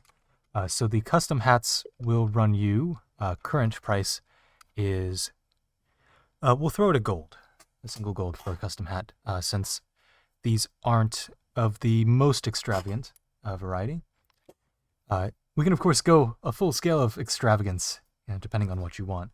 Do you want something that's a little more tame or something that's very much personalized? Oh, I've got to go with something personalized. All right. That will run you an extra gold. So 2 gold for a personalized hat. And Do you want this have as the a down options. payment or Yes, down payment would probably work best. Sometimes with these sorts of hats that you have both requested, I can also just add them to my stock. So if you want to pay on completion, that's also, fine by me. I'll go ahead and pay right now. Very well.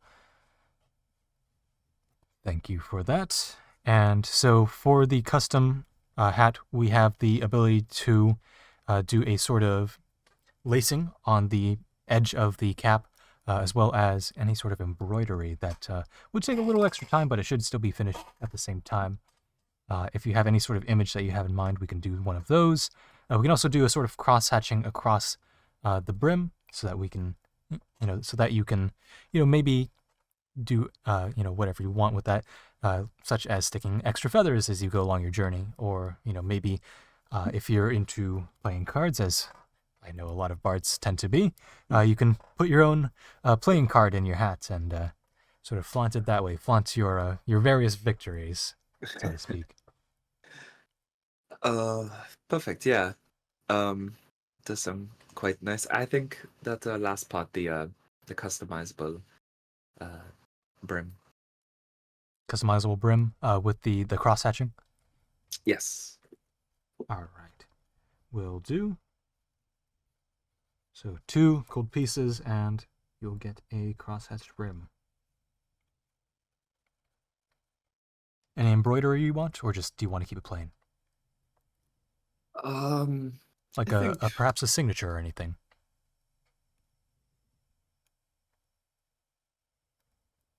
for now, let's just keep it plain.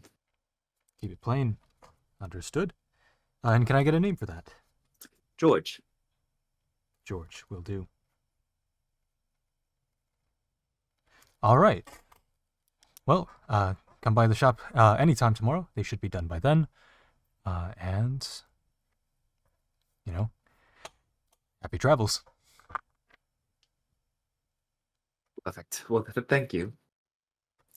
Shall be back You're tomorrow. welcome.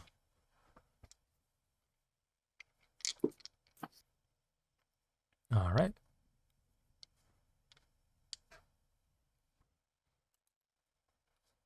So that was the hat shop. That was Quake's Hattery. Now, in the Copper District, there is the Pearl Necklace, as well as in the Golden District, there is what you were looking to do when you got to, at some point when you were looking, at some point you were looking to go to the Golden District, I recall, George. And then there's also calling up Gregor. Right. Well, you want to just call up Gregor now? We can ask if he's ready to go. Yeah, sure. Yeah, Right, sooner or later, I suppose. Now, I do have the ability to sending him, so we can get his response right now, or we can crystal connect. I'm fine with either. Whatever would be easiest. Let's crystal connect him then. All right, what are we going to say? Hmm.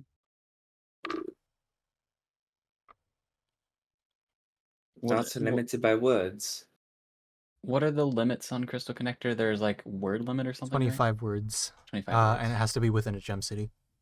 Or it can go gem city to gem city, but it can't, contact areas between gem cities. Okay.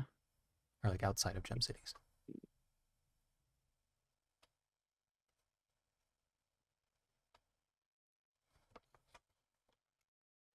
You know what? Let's just. Whoa! Did you I get got it? 2 at once! Oh, What? wow. Damn. The jackpot. Alright. Yo. What We wait, can what just- is that you're holding? Wait. It's a squish toy, but it's Zaxby's. Oh, okay. I thought it was like a sauce container or something. It's shaped like a sauce Yeah. container. But it like a crystal connector, you can squish it. You see, I have an actual sauce container right here. Ooh. Yo. Got all the sauce Whataburger, containers. spicy ketchup. The Zax sauce from Zaxby's that is squishable. All right. I think yours is Do you know what better you're gonna because be I sending? can't squish that without a mess. Let's just go ahead. Okay. Hey, Gregor. It is George. We have reached Citrine. We are in the Silva district. Is that Silver District or Sterling Market, yeah. We were wondering if you can join us now. George. Is that 25? That I 25? think that's 26. All right. You go ahead and release the crystal connector, and it gives a green flash. Seems to have gone through. Now we just wait. Yep. Could we run by the marketplace real quick? I think I need to look for some stuff. Yeah, I was thinking about going there too. I don't have anything in particular. I just wanted to look around. Perfect. Let's be off then. All right. All right. So if I recall from the map, am I showing the map? I am not showing the map. We can... Here we go, OBS.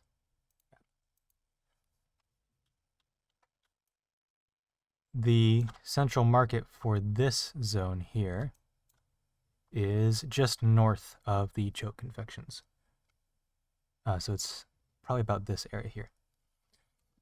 Getting to the market, I see there's another gnat. We can go ahead and switch to this theme, if I can find it. Where is it? There it is.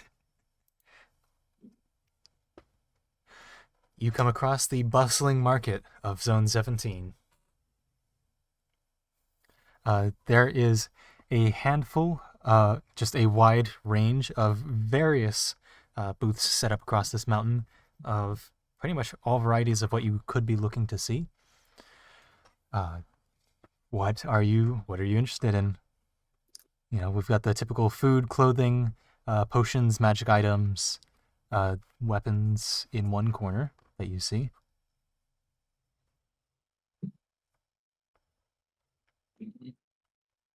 What is it that you were looking for, George? I'm trying to sort of get the supplies to create my own stage of sorts. Just like I want to play outside the building or whatever, probably. So I imagine like a blanket of something, just like set it down, I can stand there, and then I already have candles, so I figure I'll line them up around me and then light them, and then that's when I can begin to play. Maybe some incense as well to go with that. But that was my idea. And there's a knot in my room too. No, that's Oh, no. my room. All right, so you said you have candles already. You're looking for just basically a blanket to lay down and set up as a stage? Blanket and Yeah. incense. And incense, yeah. I was probably gonna look around some magic shops just to look around and see if there's any All right. any interesting things.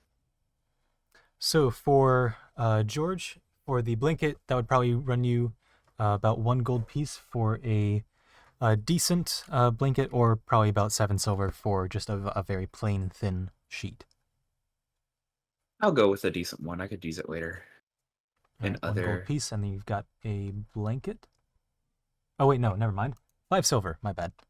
Oh. 5 silver for the blanket, and then 2 silver for the sheet. Those are the prices there. So yeah, 5 silver would be your good blanket. Gotcha. As far as incense goes, that would be a different table. Let's see how quickly I can find it.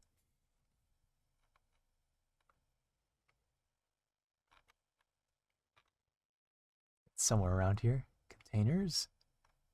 Vehicles. That is not a vehicle.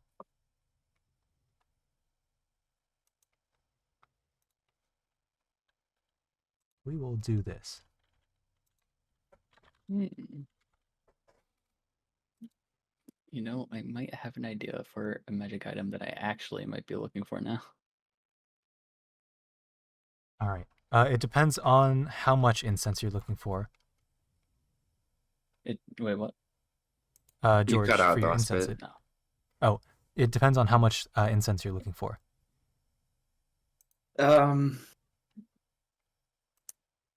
What are the units of measure we're dealing with? It is quarter pounds, Quarter pounds of incense. quarter pound blocks. Yeah. How long would that last me? For well, it depends how quickly you want to burn it.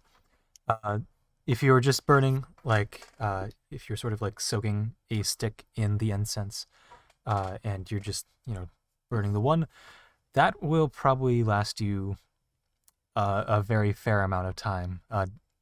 I'd say for a single quarter pound of incense, so that's probably about that much. A single quarter pound would last you 8 hours, we'll say. Okay. I'll go ahead and buy like 3 blocks of incense then. Okay, that'll run you 6 copper pieces. All right. Let me just remove that from my. Okay. I now have to convert the silver to copper. All right. And then, Paul, you're looking for a specific magic item. Yep. Specifically, I'm looking for a quiver A for quiver, my okay. arrows. That's basically like a bag of holding for arrows. You can add a lot of arrows to it. Okay. Interesting. What's that Minecraft enchantment that lets you Infinity. yeah, Infinity, infinity. I do need to double check something because the mentioning of arrows, there is something that Brian wanted to make sure you had. Campaigns. There we go. The enchanted arrow. Did he give that to you? Yep, I have the enchanted arrow. Okay, cool. You wanted to make sure he didn't, leave and then realize, oh, hey, he can't use arrows, but you can. He can All right, cool. throw it like a javelin. Yeah. He can pierce the heart of someone who got close enough and he didn't want to stab with his sword. All right. So you're looking for a Specifically, quiver. You Yeah. do find an older woman who does do enchantments. She doesn't have anything like that on hand. But for that sort of enchantment, if I look up the table here, or heck, actually, maybe even just a bag of holding. Either way, no. The quiver. the quiver here. Oh, actually, for bag of holding, because we're in Citrine and that person lives in Citrine. For Citrine, okay.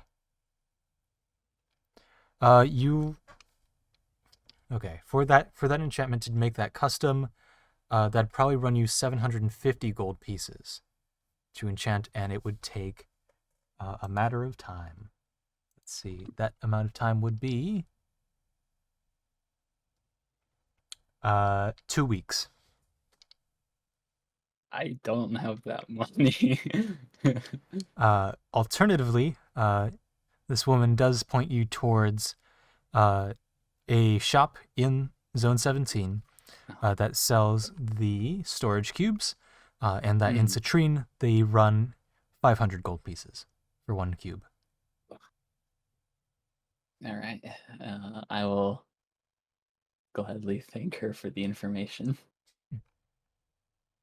and realize that I don't have the money to do anything. Does she think we're Oh, made and of money? as you start leaving, she does say, "Oh, although if you're looking, if you don't care about weight, and I can enchant something that would take maybe about a week and a half, and it'd run you 180 gold pieces, I'd say, to make a quiver that can store as many arrows as you like. You can keep feeding them in there, but they would not become weightless when they're stored. All right. I will.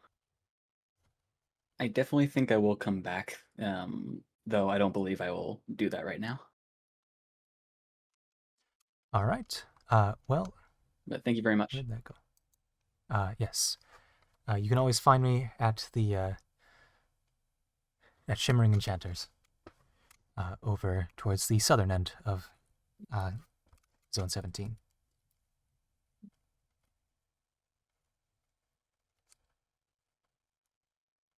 Even 180 is a little bit much for me. I have. It's 10. One platinum is 10 gold, right? One platinum is 10 gold, yes. Yeah, I have 66 gold. Yeah, does she think we're made of money or something? Well, is this region like that we're in specifically, Ryan, more affluent region of the city, or? So this region that you're in is, roughly speaking, middle class, like maybe a little bit over, like a little higher than middle, but definitely not like upper middle class. Okay. Upper class would definitely be the Golden District, and lower class would definitely be the Copper District. Okay. And you can figure that out through just talking to anyone. Mhm. Okay, so yeah. I mean, hey, maybe after going to the pearl necklace, I'll have enough money to be able to get some enchantments. You want to make your way over there now? Yeah, sure. I'm good to go here. If you're good. All right. Yeah, let's go ahead and go. All right.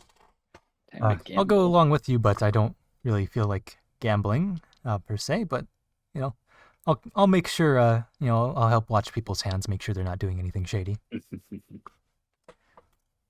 Says Liam.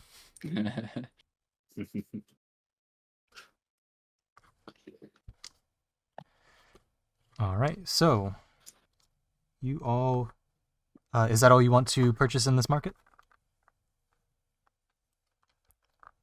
Or do you also want to look around for other things? I'm good. I don't think there's anything else that I wouldn't want to look at. I think I'm good too. All right. So you all end up following, word of mouth over. Actually, no, you've got a crystal connector. You can follow that over to the pearl necklace. It seems to be probably about 3 block by 5 block wide building. Very few windows except for the top floor. This is a 3-floor building. And there's a sort of light up entrance that seems to have some sort of, arcane glyphs going up across the front that help project out the letters for the pearl necklace in bright yellow, sort of golden colors. Is there like a spot where I can get set up in front of the building? Sure. So going in, getting past the door people, since there's a few of them, and getting situated inside, there are plenty of different games. There is. All right, let's pull out the game table here. Pink is So there's probably never a played. game called Ragnar's Run. There's a game called Sterling Sweep, and there's another game nearby towards the entrance called Aelif's Gambit.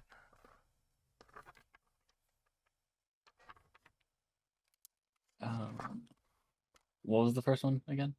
Ragnar's Run. I think I'll go play Ragnar's Run. All right.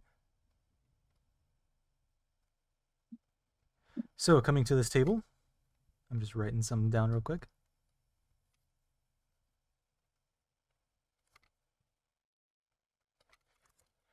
At this table, it seems to be a card game where there are two, basically talking to the dealer and learning the rules.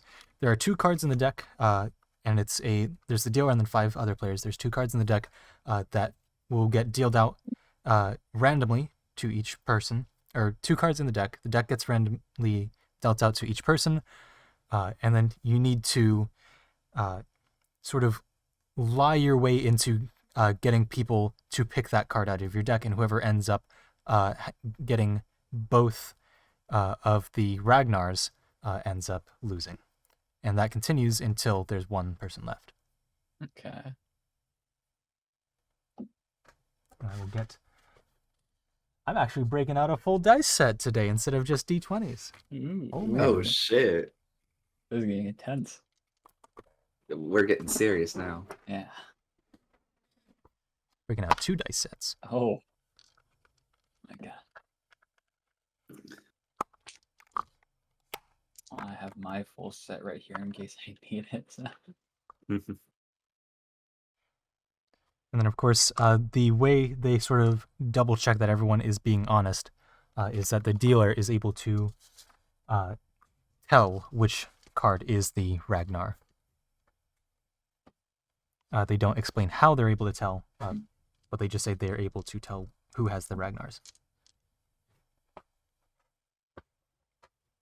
I imagine it's like the magic equivalent of like folding the corner of a card or like putting like a little Sharpie mark on one of the cards or something.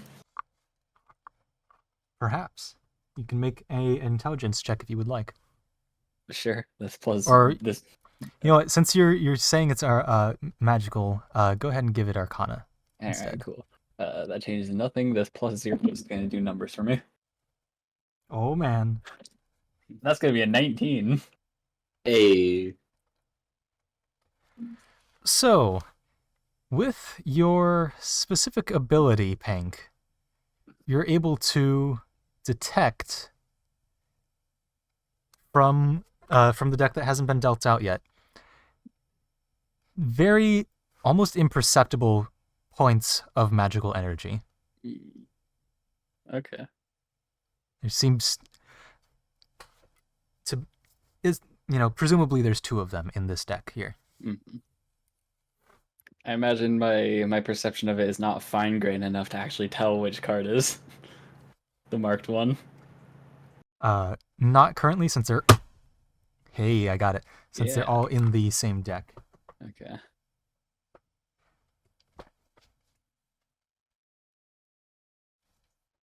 God, Pink has a -2 to deception. I believe George has a good deception. Perchance. Yeah. Like I was thinking about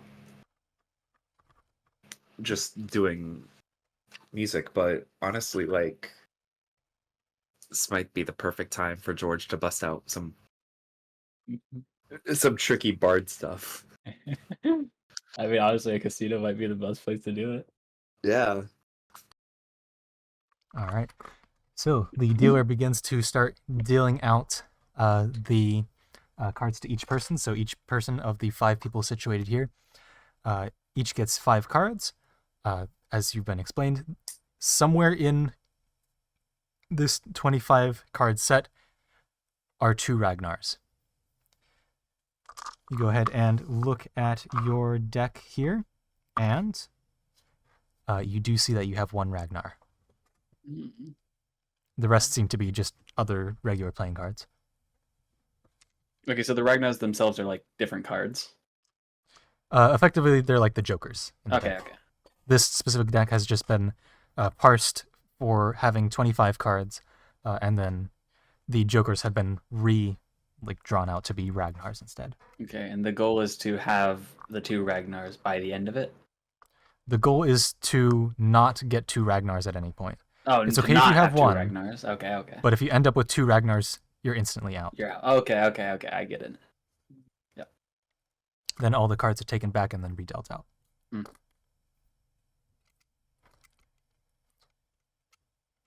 So, the game is afoot. So you'll be situated in the middle, so in the third position. It'll go 1, 2, 3, 4, 5, and then the round will repeat as that order goes. So the person on the very left goes ahead and picks a card from the person next to him. They just take the card. They don't seem to break any sort of face out for that. There doesn't seem to be any sort of reaction. It goes to the next one, who picks a card from you. They'll go ahead and roll. Which position do you want the Ragnar to be in? I have 5 cards. You have 5 cards, yes. All right, so it'll be in the third position. Okay. I guess I would have to So define he'll a go ahead and direction. go for a pick. And he picks one of your cards that isn't the Ragnar. Okay. Are we gonna say, like, in terms of positions, would it be from the left or from the right? From the left, yeah. So Left, okay. the one on the left would be 1, and then the one on the very right would be 5. Okay. Then you go ahead and pick from the person to your right. Okay. I'll pick the card in second position. Second position. All right. Let me double check that. Okay. You get not a Ragnar. It seems to be a regular card. You're back up to 5. That person then picks up a card from the person to their right. He proceeds as normal. Back to position 1. Position 1 grabs a card. I'll go ahead and roll a check for that as well. No. Actually, what is your passive? Passive perception is 5. 15. Passive 15. perception is God. passive insight. There we go. Insight. Passive insight is 12. 12. Got it. So yeah, seemingly no reaction from player number 1. We're going to go as proceeds. So number 2 is going to go ahead and pick from yours again. Which position do you want your Ragnar to be in? Is it going to stay in position 3? Yeah, we'll stay in position 3. All right. He picks slot number 5 based on this roll. And now it's your turn. All right, I'll pick the card in position 4. Position 4, not a Ragnar. Whew. And nobody's out yet. Also, did I put any money in the beginning? Like, is there some sort of pot? It's however much you wanted to ante up. Okay. So should I define that now, I guess? Yeah, go ahead and define that, because that is a good point of order. I will put in 10 gold. 10 gold? Yeah. All right, so the total pot right now comes to... Thank you, madman. If I can do mental math, 10 plus 10 plus 10 is 30. So 32 gold pieces in the pot right now. Some good money. Hope I don't get out first. To make it to 4 rounds. All of that. And then, George, actually, did you want to be in this at all? I think no. Or are you just kind of observing? I'm just observing, though I might go set up my little station soon. All right. There's also Sterling Sweep and Alepht's Gambit, depending on what you want to play here. All right, so if I recall, we had just taken your turn, Paul. Yep. All right. So the individual next to you... Oh, wait, no. Yes, you did pick a card. Yep, I picked a card and it Okay. wasn't a reg. Okay, so they draw a card. They draw a card. All right. What position do you want your Ragnar to be in? I'll put it in Stick with 3? position 2 this time. Position 2? Yeah. All right, position 3 just got pulled. Ow! I should have stayed. Now it's up to you to pull. All right, I'll pull from position 3. Position 3, not a Ragnar. Oof.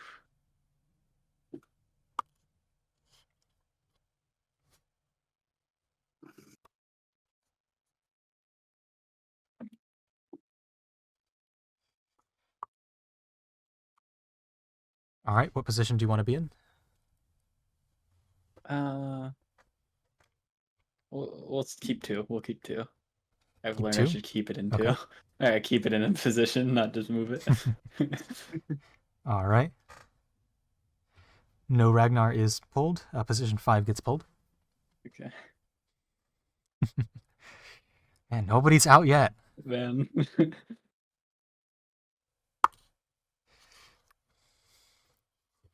All right. What position do you want to pull from the person to your right? We'll pull from 2.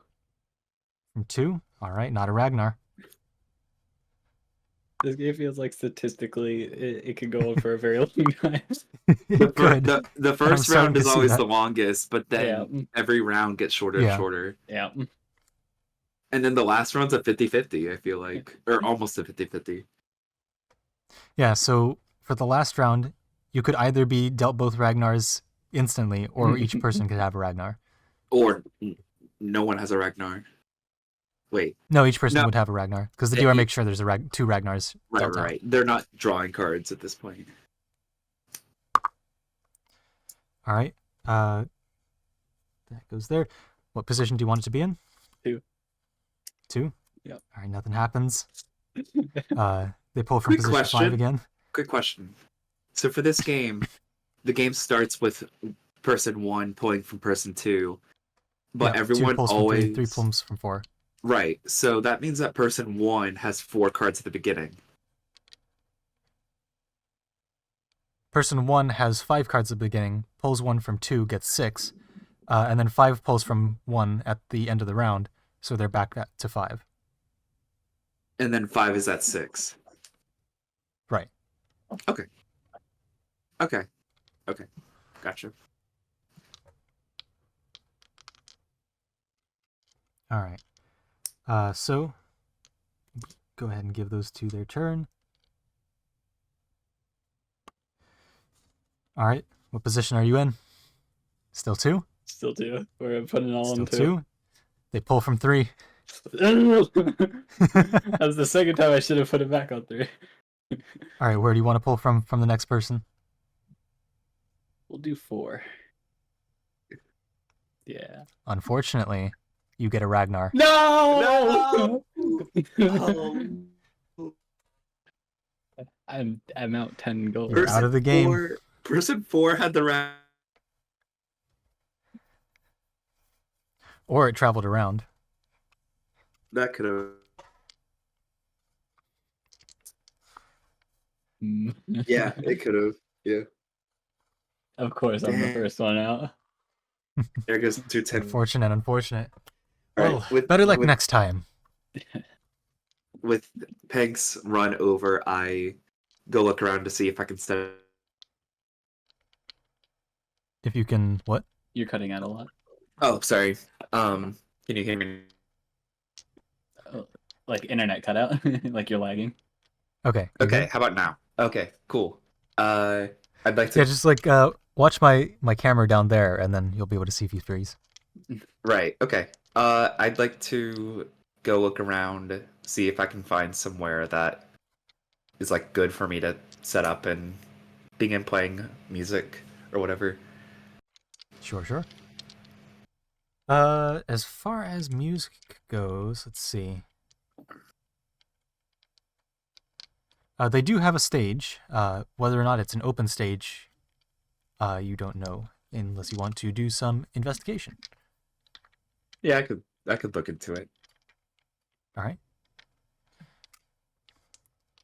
While you're looking into things, it does look like a Haringnon dancer begins to walk up on stage and do a very interpretive dance of.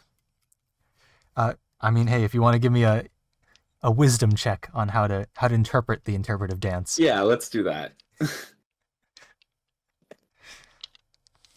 Ooh, well, it wasn't a 1. You said a wisdom check. Wisdom check. So that's a 3. 3. It's a dance. They're going all over the stage. At a certain point, 2 more dancers come up and like sort of join in things, and you're doing like circular motions around the stage. All I can picture is the dancer women from Majora's Mask. Yeah. Perchance. But you do see that there seems to be a gnome at the base of the stage with a sort of a slate that's got some papers on it for writing. All right, I go approach the gnome. Can I help you? Yes, I was wondering if this stage is open to any performers. Typically, you have to book it in advance. Now, due to recent events, the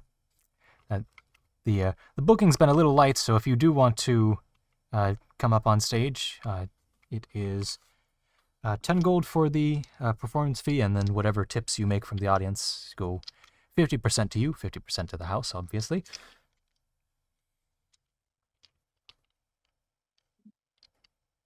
All right, I'll bite. All right. So the next slot is actually right after these dancers. There is a small 10-minute break. If you would like to take that. Just 10 minutes. All right. Or there is a 20-minute slot in about an hour. I'll go ahead with the 10. The 10? All right, 10 gold for that. Great. And we can get you here you set go. up there. All right. Thank you very much. Yes. Are you paying with a platinum piece, or are you paying with gold? 10 gold. 10 gold, okay. Goes ahead and pockets the 10 gold. All right, they'll be done in a minute, and you'll be able to go up. The Okay. Herringnon women go ahead and finish up their dance and head off stage. All right, your time's up. It's all you. All right. I rush up on there. I pull out my blanket and my 5 candles. I quickly snap my fingers to cast prestidigitation and light them all at once. All right. As well, Ooh. a puff of smoke to sort of go with that. Okay. I pull out my flute and begin to play. All right. Go ahead and give me, I'll say, 2 performance checks. All right. Okay, the first is a 17. The second is a 22. Okay. All right. So, 17 and 22, you make a total of 18 gold. Half it goes to the house, so that means, oof. You get I get 9. 9 gold back. Yeah, so you're down 1. Down 1. Man, performing is gambling too. Pretty much. Yeah, with that, I'm gonna head outside and perform on the street. Fair enough. There's foot traffic outside, and I don't have to deal with this. There is foot traffic. There's plenty of people out front. Now, are you going to be playing right outside of the entrance, or are you going to walk a couple blocks away? Actually, hold on. You would actually get 9 extra gold because the Herringnons before you did get, or you did draw in some more audience, so more of an audience. Oh, I made money! Yeah. You made 8 gold. Let's go! I almost made what I lost. Almost. Yeah, I'll go outside and I'll try to stay relatively close, but not like in front of the building or whatever. Okay. But close enough to the road to where I'm still being seen by a good bit of people. Hmm. Okay. So you set up on one of the sort of larger streets nearby. Mhm. I'm just gonna double check something. Yeah, you're fine. And I do the same thing again. I put down my blanket, put down my candles, light them, and then as well I prepare incense to like sit um and sort of start burning as I begin to play. All right. So go ahead and give me one performance check. Oh, that's an 11. 11. All right. From playing for about an hour. Well, actually, how long do you want to play for? Yeah, that sounds good. About an hour. You get a total of 3 copper pieces. Yeah, that makes sense. At least I didn't roll that one. You lost money. I get fucking robbed or something. Not my best you're fine. performance. You're also playing in the copper district. We're in the Copper District right now? Yeah, that's where the where'd it go? I just wrote it here. Oh, it's on the other side of this paper. That's where the pearl necklace is located. Oh, okay. Well, I'll continue to play. Yeah. All right. Oh, I need to mark down that I got 3 copper. Yes, you do. So, since the beginning of our journey, I've made 33 gold, 11 silver, and 3 copper. Oh man. Let's go. Well, hopefully things start to pick up here. I mean, As this you, is I'm like, I almost doubled the amount of money I've made because just by playing in the casino. That's true. But yeah, the silver pearl, not the silver pearl, the pearl necklace is over by this station here. So most likely you took the train up this way, and sufficiently you've covered your losses for the train fare. Typically, once, like in the future, when you come back to Citrine, or actually, we'll apply it to the rest of the downtime. But a train. Wait, no, that's Silver District. It would be over at this station. The silver, not silver. The pearl necklace is over by this station. To catch the train in the Silver District is 1 silver. In the Copper District, it's 5 copper, or it's 2 gold in the Golden District. Expensive.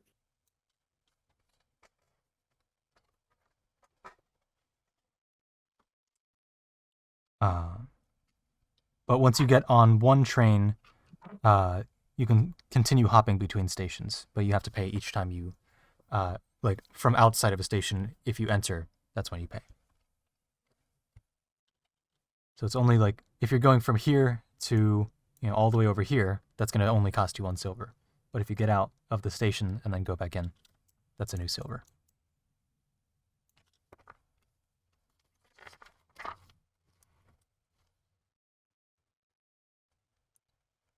All right. What do we want to be doing now? Is Pink going to try his hand at a different game or the same game? We'll try another game. Another game? All right, so there is Sterling Sweep and Aelif's Gambit. Let's try Aleph Gambit. Aelif's Gambit, all right.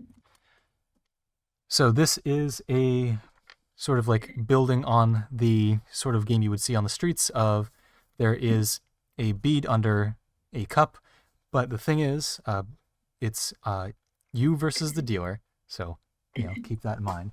Mhm. There are 2 beads under the cups on the board. There's a grid of 6x6 cups, and your goal is to swap cups until you get to the other player's side. The grid itself is 12 by 12, but there are it's 13 by 13. If I can do math, yes. So there are the 6x6 cups, 13 by 13 grid, and evenly distributed cups across that. You can basically swap cups diagonally and keep track of where your own bead is, but you have to try and decipher where the other person's bead is. And if they can get their bead over to your side, or you get your bead over to their side, that's how you win. So whoever's bead reaches the other side first is the winner. And it's up to you where you put your bead. Okay, so I get the end goal. Mhm. I'm Perhaps not I should exactly draw understanding the mechanics. Yeah. File new. It's maybe too big of a canvas. 1,000 by 1,000. Pen. Here we go. So we've got a grid that'll work. Hopefully. So there are. Oh, rip. All right, grid off. There are. If I can draw. 3, 4, 5, 6, and then those are duplicated down.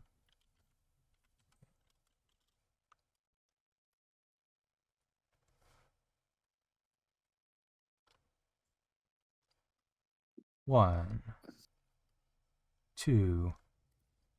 I should have just worked with doublings. 3, 4, 5, and I didn't actually need that last double. There you go. So you've got this 6x6 grid. 1, 2, 3, 4, 5, 6. Cool. Of cups that can slide around the surface here. And under on this first row, for them, so we'll say this is dealer and this is player. They put their bead under one of these cups, and you put your bead under one of these cups as well. In a series of moves, you can swap cups Okay, to where you want to go. I see. And so for each turn, you would swap, one cup with the other, and then you would try and, throw your opponent off to say, this is where, or, if you want them to believe your bead is here, you could start by moving that bead or that cup and switching it with that one. Okay, yeah, I see. And so the way this will mechanically be done is just a series of d6 rolls. Okay. Right, there's D6. And whoever gets to 36 total first, so either 6 sixes or a sum of them, whoever gets to that total first is the winner. Okay. All right. I thought we were about to play a whole game of like this, and that would be. But yeah, effectively you have to try and throw off your opponent there. Okay. And so if you want to get an extra d6, you can do a wisdom or a wisdom check to get that advantage. Depending on that wisdom check, you could get 1, 2, 3 d6s depending on what you roll. The dealer can also do that check and get, a little bit of advantage on that as well, since they are experienced with the game. Mhm.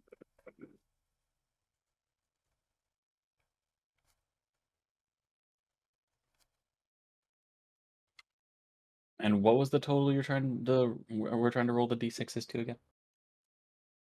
36 total. 36 total. Okay. Does it have to be exactly 36?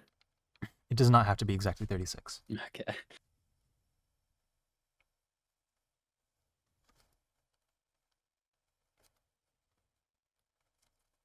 So if you want to go ahead and give me a wisdom check here. Yep.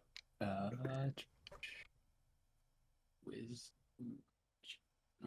I think it might be cool since they're like deceiving each other or whatever, that they have to land exactly on 36. Hmm. So that, it might take some time for either of them to try to get over to the other side. Like, especially if the dealer starts messing with, or like one of them starts messing with cups they think that has the other player's marble. Mm. I love having a not cursed die. That's a nat 20. Nat 20? All right. So you get all 3 extra d6s. It Okay. kind of functioned how not billiards, darts does.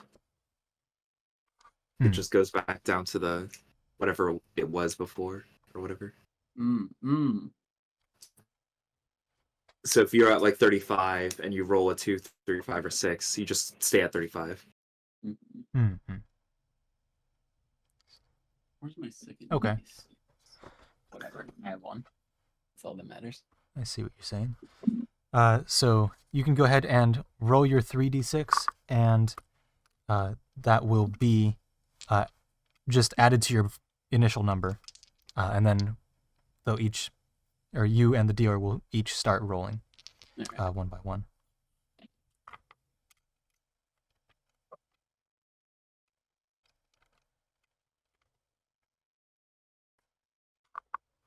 Do I just add them up? Or Yeah, do I keep them separate? you add them up total. All right, yep. So So probably that's get a calculator going to out. be an 8 from me. An 8. All right. Total. Yeah. And I will keep their number tracked on my side, and we'll see where we go. All right. So am I supposed to tell you like the numbers that I get? Yeah. Yeah. Okay. So I guess I'll just go to this.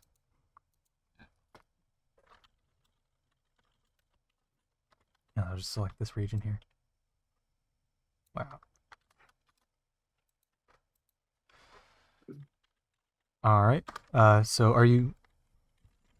Yeah, that works too.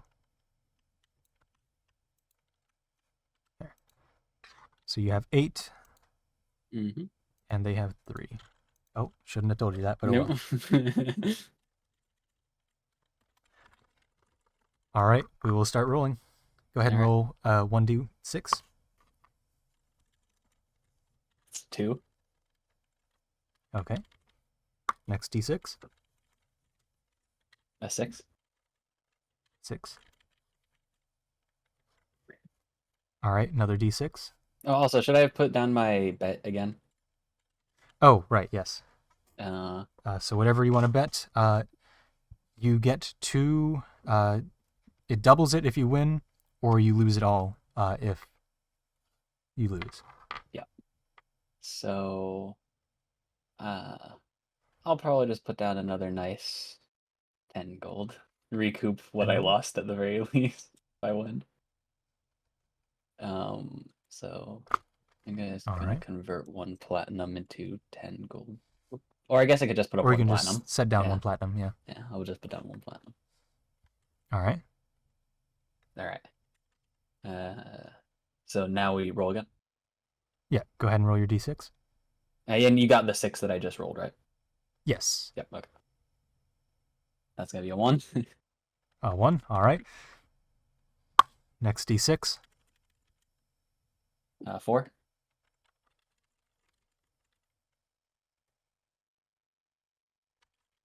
Oh, whoops! I made a bit of an oops. There we go. Now it's fixed.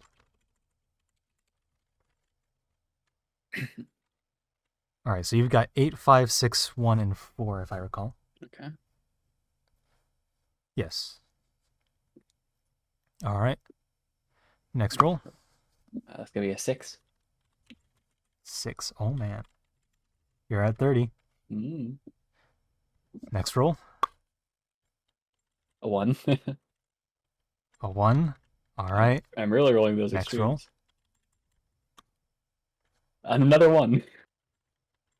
Another 1. I'm scared. Next roll. 3. 3. Okay.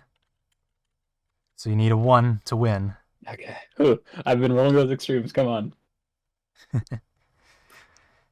That's Next a roll. win! Yo! All right, you've doubled your gold. 20 gold to you. Yes. So I'll just add that as should I add that as 10 gold or 1 platinum? Or does it not matter? Add that as 10 gold, 10 and then you get your 1 platinum back. Their final total was 32. Ugh. Oh. Internet issue, I assume. It was frozen that entire time. There we go.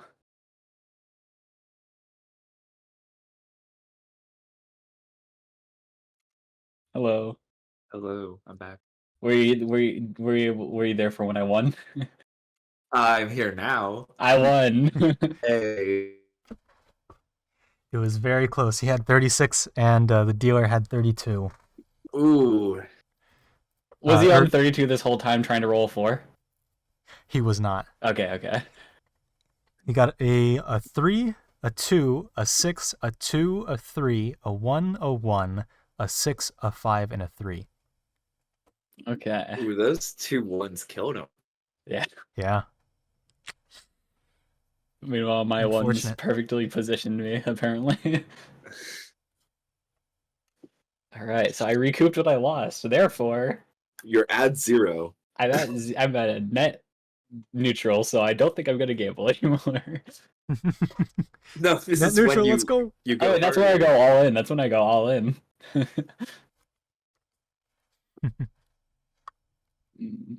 Should I continue gambling? I mean, Pig is having a good time. You know, and being a responsible adult, I realize that gambling is bad, right? But Pink is having fun. And Pink How old is Pink a again? bird. Pink is 8. How So old it's do up to Aerocockers get? Like 30, I think it was. 30, yeah. I'm almost a third through my life. So you could say that Pink is also a responsible adult. Well, responsible. And yeah, depends on how we're talking. Financially, not at all. You know what? We'll play that last game. We'll play that one round of that last game that I have. Sterling sweep. Yeah. We'll play one more. Okay. So Sterling sweep, if I recall, is my notes here. Okay, Sterling sweep is, it looks to be a skill-based game Until it isn't. where it's almost sort of like shuffleboarding, where you've got to get your piece to a certain area in the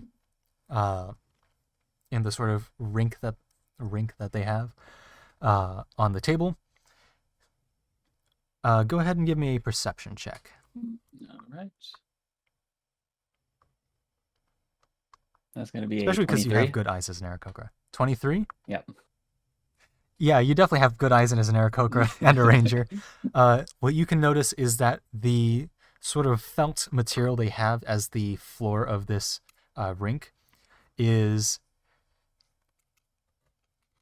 like the density of the felt material changes in certain areas, and so you can tell that it's slightly deceptive on how the friction will work out in certain areas. Noted. And so you would be playing against the other people at the table. Currently, there are 7 people at the table. And whoever gets closest to a given region gets that sort of pot of whatever's dealt in. All right, this time let's put in my money beforehand.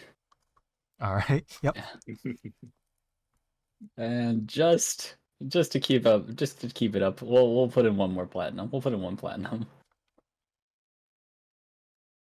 All right. Or should 1 I do platinum in. 2? No, 1. Just 1.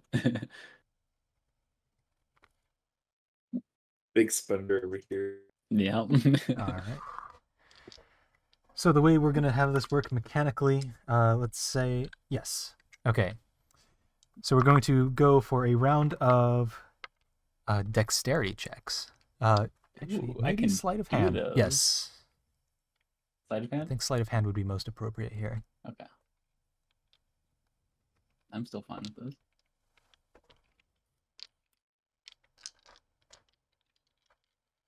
All right.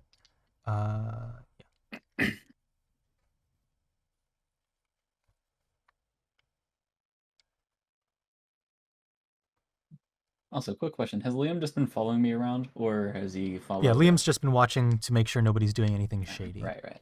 He hasn't pointed anything out just yet. Just yet. Luckily, I mean, you've been playing against the dealers for the most part. Mm. Or, playing with dealers regulating things. I mean, the dealers are the This shittiest one, people. there does not appear... Or there is a dealer at the table, but he doesn't appear to be really managing anything other than the pots. Okay. So it's Sweet. you versus 7 others. Go ahead and give me your sleight of hand check. Alright. That's gonna be... Ooh, that's gonna be an 8. An 8. All right. So, 8 total? Yes. Okay. So 2 of the... Oh, actually, I need to roll for those people too. Oh my goodness! 3 people get equally close with a natural 18 for all of them. Wow. So they go ahead and split their... sort of split the pot amongst themselves. Okay. Unfortunately, you're not close enough to to get it in. Just like that, I've lost one plan. Can't I bring mean, in hey, that you can shell. go ahead and go again. I mean, yeah, but like, I need to get my money back now. I'm net negative, right? Yeah? I'll put a platinum in. All right, you'll put another platinum in. I'll put a platinum in. They go ahead and put... that's going to be 38 additional gold in, so that's going to be 48 gold pot right there. All right. And And you're so- playing against 7 other people. All right, come on, Sleight of hand. Oh Ooh. my god! So that'll be another Why did I platinum. use this die? It's a nat 1. So you absolutely get thrown off by the varying frictions of the table here, and someone else effectively gets on the exact, like the chip they slide, the edge of their chip lines up exactly with that that single point where they're aiming for, and so they get the full pot of 38 gold, including your 1 platinum. That was genuine pain in my voice. I don't think I've ever been genuinely pained before like that, in that way. Unfortunate. Are you gonna go again? The pots are still greater than what your losses are. Remember how I said Pink is not financially smart? We're gonna put another platinum in. Yo. Let's go. I mean, hey, Two platinum technically down? speaking, I still have more money than I started like out with because I just got paid from Mayreimer. Yep. And they add an additional 33 to the pot. So that brings it to 43. total. But you see, if I win In this this, current I have more money than I started with, You got Just gotta this. beat and 7 we're other people. not using this one. Now it's up to you whether or not something shady happens with you. I could. I mean, let me check my spells real quick.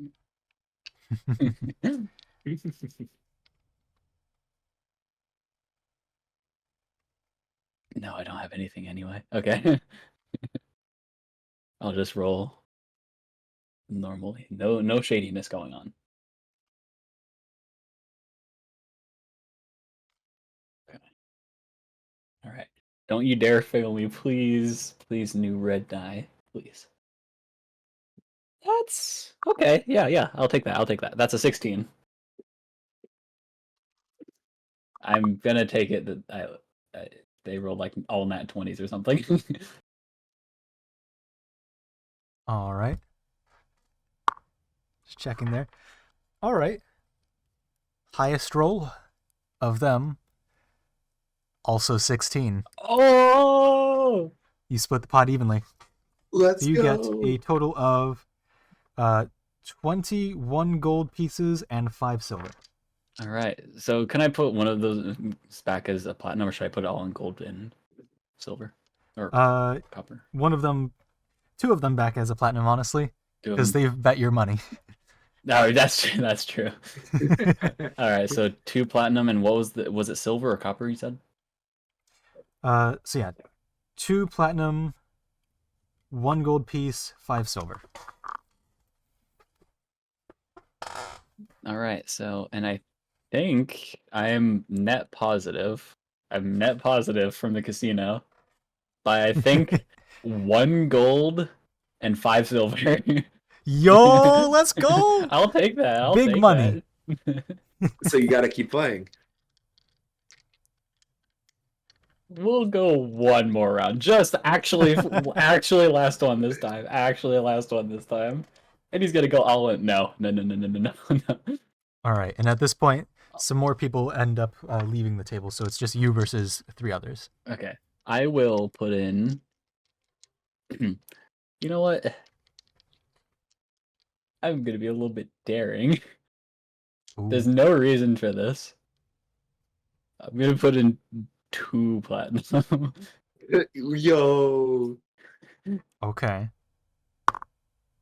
Hold on. I added 2 platinum to my inventory. I meant to take it away. All right.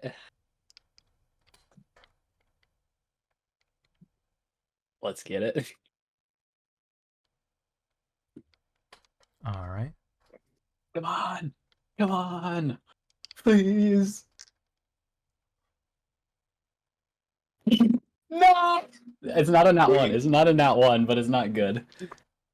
It's a 10. 3. It's a 10. Highest roll is a 17. Yeah, I figured. But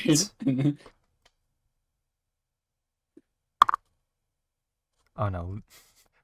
Oh, Liam definitely catches this. Oh. The person who rolls a 17, Liam notices that they have a slight sparkle fly off of their fingertips. A little bit of some sort of magical dust that Liam goes over to the dealer and gives him a whisper, and the dealer goes over to the individual who had gotten closest, lifts up his the dealer grabs his hand, lifts it up, and you can see just a stream of like powder like puff off of his hand. Mm. Sir, I think you're gonna need to leave here. Yeah, you got me. Yep. And you're gonna have to pay your fine. Or serve a sentence. Your what's the stolen fine? goods are now forfeit. Yes. And they go resolve that. You hear that the fine is roughly 30 gold. Ooh. Wait, no, 50 gold. Oh. Ooh. Ooh. That's not good. Well, you can't end on someone cheating.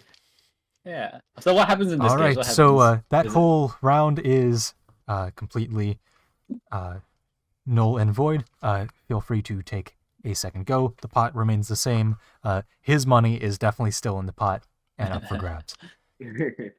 All right. So yeah. that's a better pot. Yeah. I'll go again. Yeah. Roll money's with a still in different there. D20. Yeah. Actually, good idea. So in total, there is currently 40 gold pieces in this pot, Ooh. based off of who has been paying up and the guy who was thinking a little too big for his britches. Yeah. I'm very glad I decided against cheating.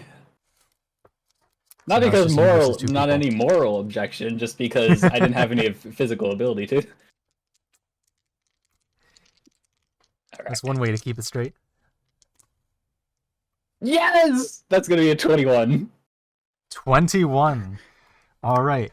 So one player slides it. It's probably about 3 inches away from the point. Another player slides it. They've come right to the center point of the point that they were picked. You go ahead with exact finesse. Perhaps this was an easier spot than the others, or who knows what funny business was going on with the frictions. Mm-hmm. But you go ahead and knock this piece out of its place and lie straight on the center. You get the entire pot of 40 gold pieces. Ooh, all right. Or 20 gold pieces plus your 2 platinum. Yep, I'll take my 2 platinum back, and I'll take my 20 gold pieces. And there, I think, is a good stopping point. I said actual last one. Gambling. That's the actual last one. Hank made it out net positive, baby. I'll take it. So yeah. All right. I'll get up from the table and probably with Liam try and go find George. All right. Going outside, you go ahead and find George. George, go ahead and give me another performance check. All right. That is an 18. Yeah. 18. 18. All right. Double checking that table here. Here we go. 18. All right, that is in that range. You go ahead and make 4 copper pieces. Let's go. Net positive. Yeah. Woo! I'm gonna go in the casino. Are you gonna All go right. gamble? Yes. Oh, okay. I won't. All right. I won't join you, but I'll watch. I'm realizing, like, that was not my best performance, but it was still a pretty decent one. And I'm like, okay, I feel like I could make more money inside. Mhm. All right. Now, which game do you want to play? We've got Have I run Aelif's into Gambit, Ragnar's Run. Have I run into Pank and Liam again? So as you head back into the name is Pearl Necklace, you do spot Pank over the way, winning 40 gold pieces total. I'm gonna go to that table. Actually, as you enter the building, you did pass a sort of scruffy human male that was getting escorted out Yikes. with not the most finesse. Yeah, I'm gonna go All right. over to the table where he just won. Okay. Another person seeing this win has also come up to the table, so now there's 3 people there and Pank, plus the dealer. And I was getting up to go find George because I wasn't gonna play at that table anymore because I just made my money. George was right behind you. Oh. Or George approaches from right behind you. I'm gonna greet him with a smile and a wave. I see you just won. Yep. Net positive, baby. Hey, let's go. I think I'm gonna try my hand at this. What's have we got here? Wait, what? What'd you say? What's have we got here? Are you saying do we it got to here? me or like just to the Yeah, dealer, like in general? to Pank. Oh, okay. So pretty much you just gotta. Is it like a puck or is it like a? Is it? Did you say? It's a little puck, yes. Yeah. Basically, you take this puck and you try and hit it as well as possible onto a target. All right. I think I can. I'll try my hand at that. Yeah. All right. Depending so the on dealer how well I calls do. out a. Well, go ahead and add. Put up Right. some sort of pot. I will put in. I'll put in a gold. 1 gold. All right. 1 gold. Start out slow, because I don't have the. Ooh. I don't want to start spending platinum, and I don't have too much gold to spend. All right. That actually comes to an interesting point of order. So the others put in a total of 39. So total pot 40. The dealer is going to go ahead and say to you, By the way, sir, the minimum pot is 7 gold. I'll put in the extra 6 then. All right. So that increases us to 46 pot. Apologies.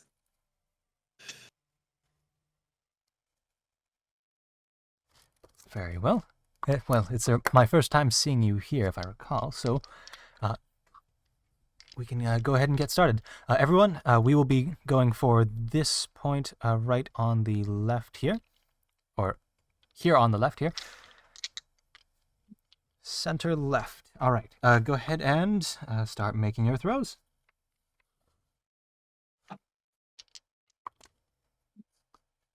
Go ahead and make a sleight of hand check. Oh. That is a 14. 14. All right. There is a pretty even distribution of pucks around the center left position, and you're able to slide right in between the rest of the pucks and get closest to the point. You've won the pot. Go. Oh, let's go. So how much gold is that? That is 46 gold. Ooh. Did he just become more net positive? So he's 39 up right now.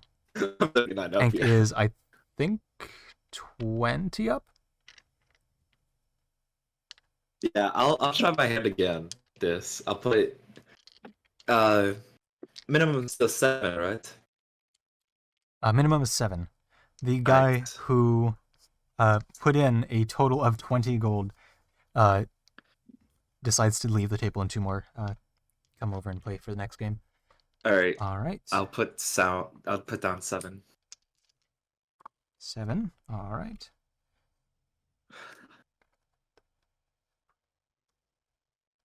$43 gold for the pot. All right.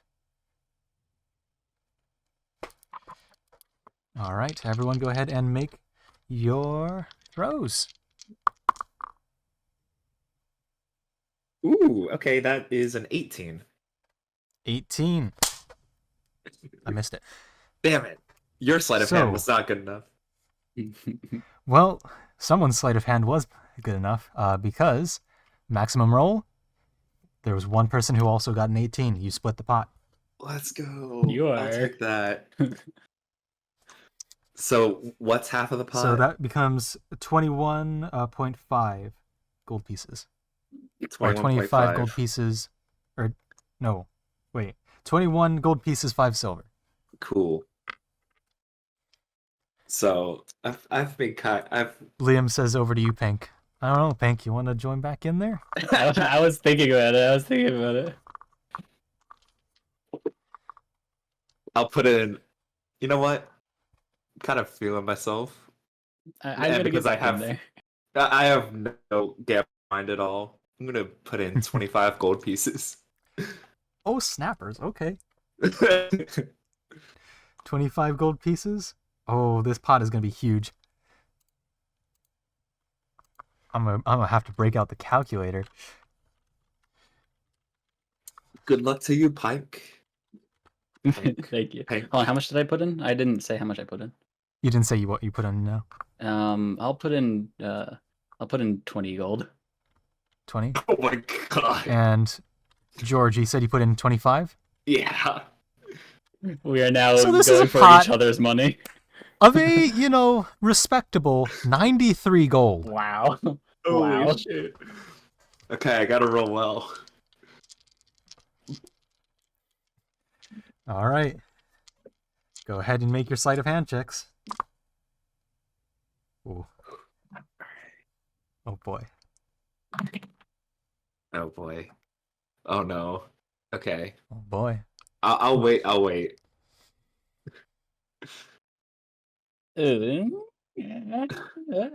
Okay. 14. Damn it. Mine's a 12.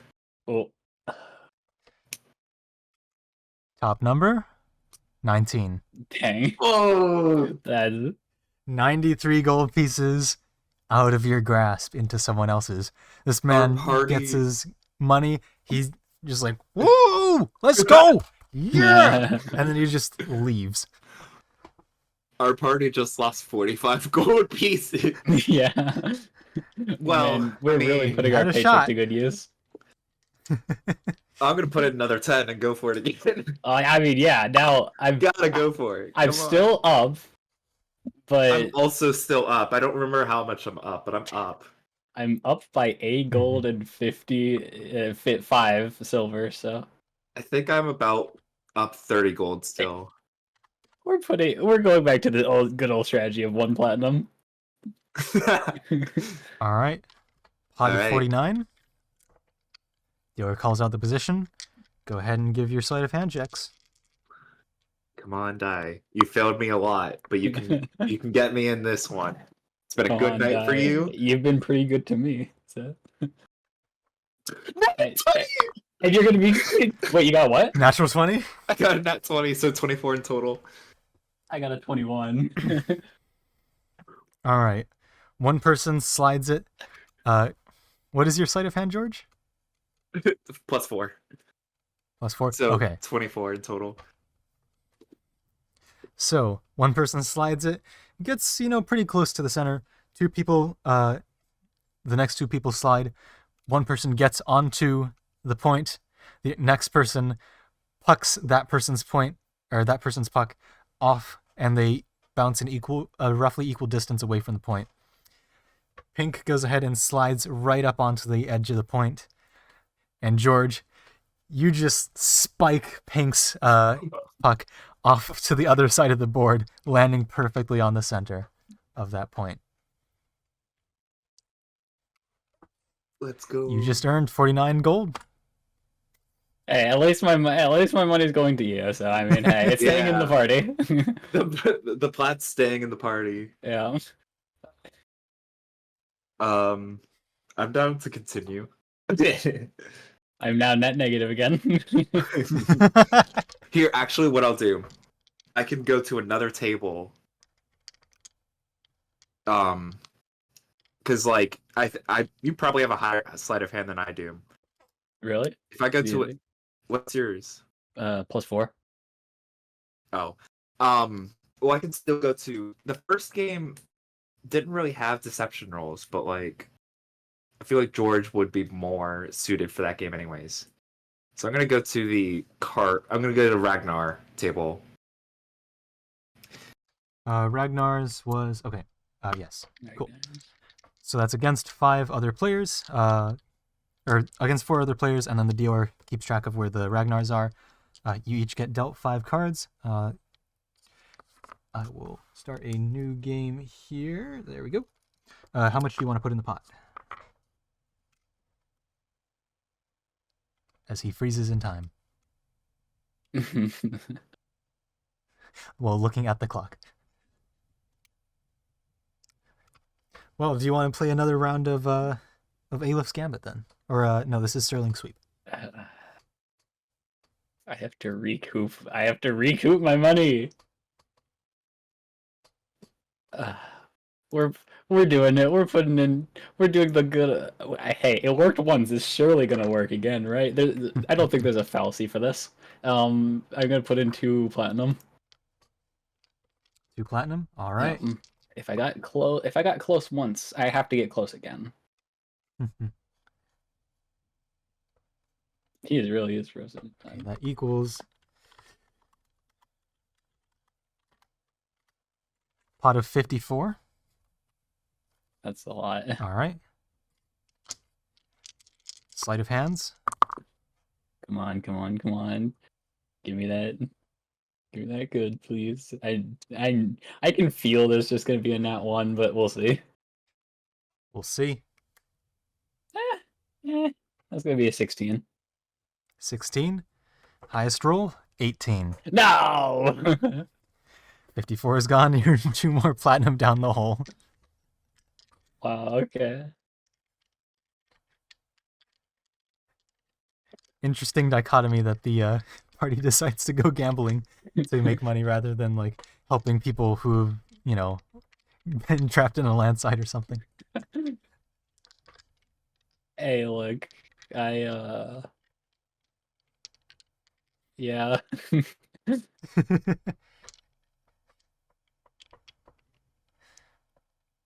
All right.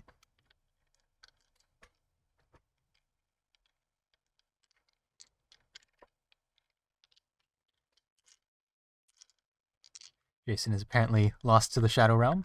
It seems like it. You wanna He's keep online on trying his to phone. gamble? Oh, Oh wait, he's back. hello. Hello. I'm on Oh, my yeah, phone now. on your Hello. phone. Yeah. It has gone down, All down. right. Okay. We're back. Ragnar's Run. Ragnar's run. I would like to update you real quick. I just lost 2 more platinum.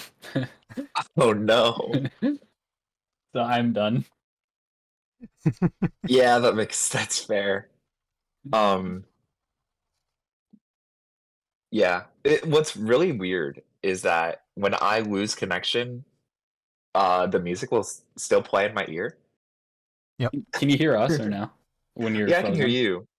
Oh. So when I was frozen earlier, I could hear you longer than you could hear me. Mm. Yeah. Yeah, I know how that works. Yeah. It stays around for like a minute or so, and then somehow it And drops after and that, even though yeah. yeah, So, it's weird. it's weird. But yeah, So Ragnar. Ragnar's Run. Who's got the Ragnars?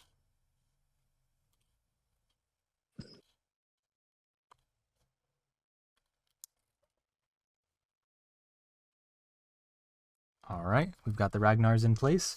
You get dealt your cards. You do not end up getting a Ragnar. Nice. What was the minimum deposit? Minimum deposit here was just 5. Okay, I'm gonna put in 5 then. And let me get paper so I can write down that I put in 5. All right. And that's going to be a pot of 34.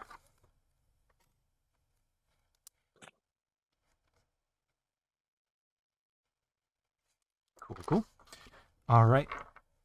So again, this is going to be D6 rolls. So player 1's going to go ahead and make their check. All right. Player 2 is going to take from you. You're in position 3. They take one of your cards.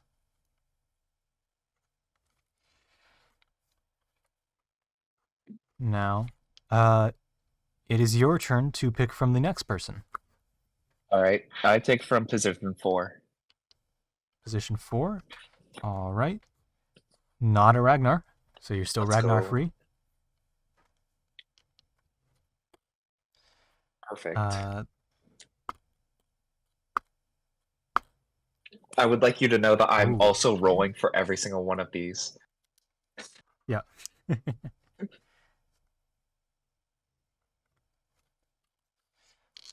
Okay. So next up is that 5 draws from 1. All right. 1 draws from 2. And then 2 draws from you. Takes not a Ragnar. All right. Because you don't have any. Next is you from 4. I take from position 2. Position 2, not a Ragnar. Let's go.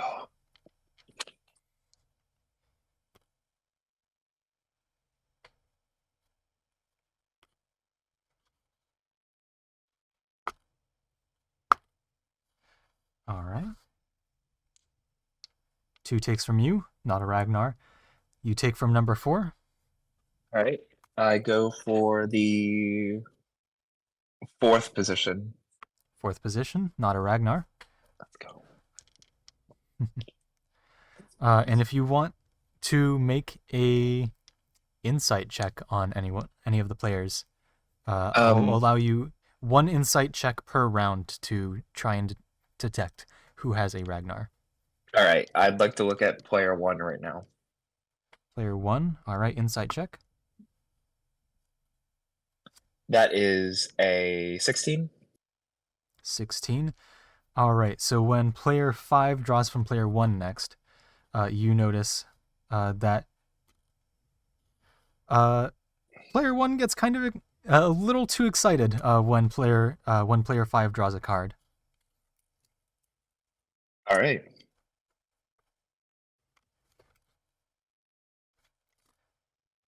All right. Player 5 has a Ragnar. Player 1 draws from player 2. Player 2 draws from you. It's not a Ragnar.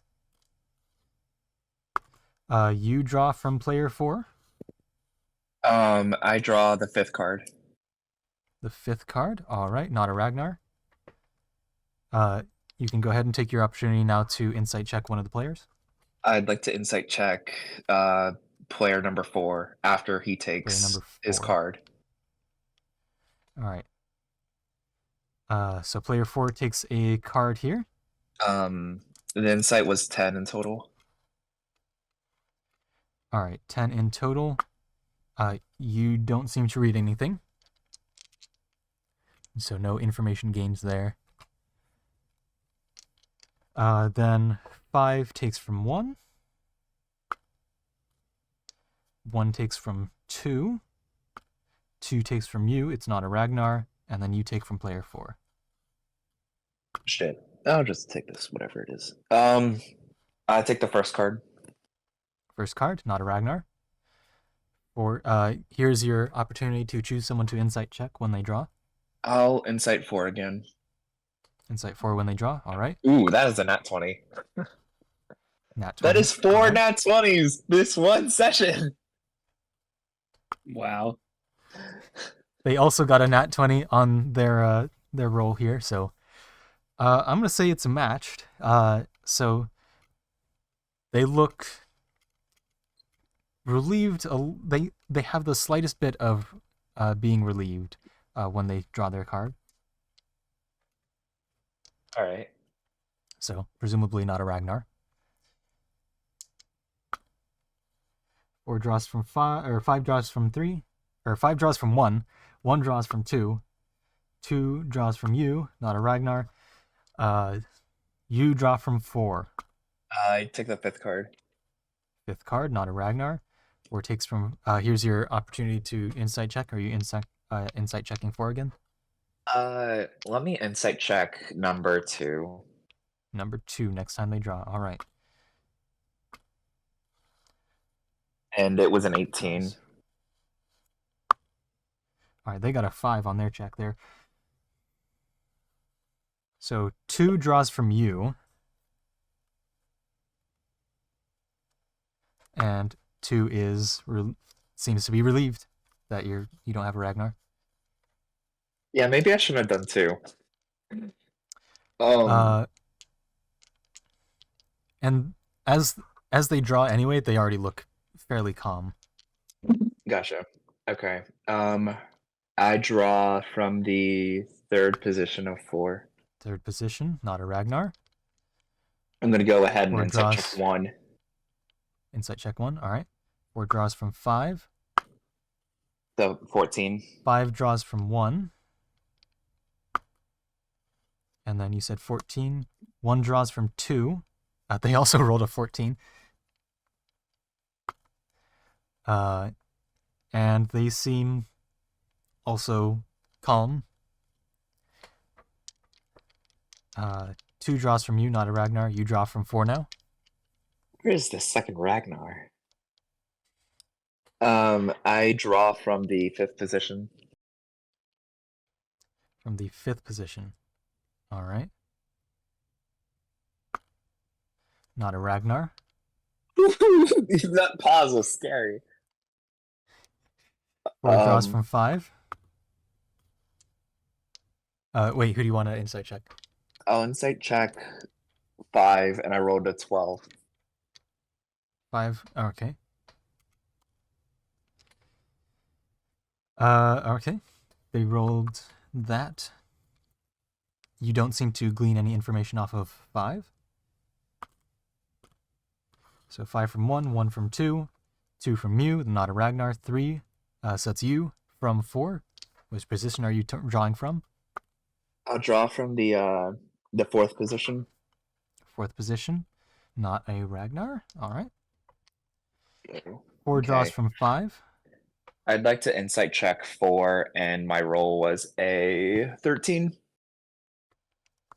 13. You don't seem to glean any information off of them. 5 draws from 1. 1 draws from 2. 2 draws from you, not a Ragnar. You draw from 4 again. I draw from the 3rd position. 3rd position, not a Ragnar. Okay. And I'd like to insight check 5. Insight check 5. 12 for my all right. insight. 12 for your insight. 5 looks disappointed as 4 draws from 5. So presumably they did not just lose their Ragnar. Right. 5 draws from 1. Yep. With no hesitation. 1 draws from 2. 2 draws from you, not a Ragnar. You draw from 4. I draw from the 1st position. 1st position, not a Ragnar. I'll insight check 1. You'll insight check 1. Okay. Yeah, that was an 8. Okay. They rolled a natural 2. So 5 draws from 1. 1 looks pretty calm. 2 draws from 1, and 1 continues looking calm. Even with their... Like, they seem like they're getting a bit bored at this point. Like, they're just waiting for someone to get out. 2 draws from you, not a Ragnar. You draw from 4. I Oh. draw in the 5th position. 5th position, not a Ragnar. I've only Or been draws paying from half 5. attention. Has anyone gotten out yet? No. No one's gotten out yet. Okay. It has been very lucky. Presumably 5 has one of the Ragnars. I don't know where the other one is. I will like say to much more Ragnar traveling than Pink's game. Really? Okay. I'd like to insight check. How is that? Okay. I'd like to insight check player 2. Player 2. That was a nat 1. All right. They got a nat 3. All right. We go around again. So wait, whose turn just got took? You just took your turn from 4, not a Ragnar. 4 goes from 5 now. Okay. 5 goes from 1. And you're insight checking 1, right? Yes, but I got a nat 1, so Right. 1 goes from 2. 2 goes from you, not a Ragnar. You go from 4. I take from the 4th position. Ragnar. No. Make a deception check to hide your Ragnar acquiring. All right. Are you serious? Okay. That was a 9. A 9. So wait. You feel a bead of You said sweat deception? roll. Sorry. 7. It was Deception. a 7. 7 total? It was a 7 total. All right. So with a 7 total, you feel a bead of sweat start to drip down your forehead there. And this seems to be kind of obvious to the others. All right. I'd like to insight check 1. Insight checking 1. All Oh right. boy, that's a 6.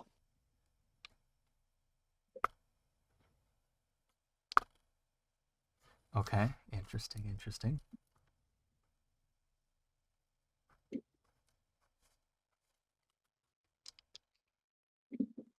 So, 5 draws from 1. 1 again doesn't feel like it. Wait, what was your roll? A 6. A 6. Okay. You don't glean much information. And we will just keep running through this. 2 draws from you. What position are you putting your Ragnar in? I'll put it in the 4th position. 4th position. Draws not a Ragnar. Alright, your turn to draw from player 4. I draw from the 3rd position. 3rd position, not a Ragnar.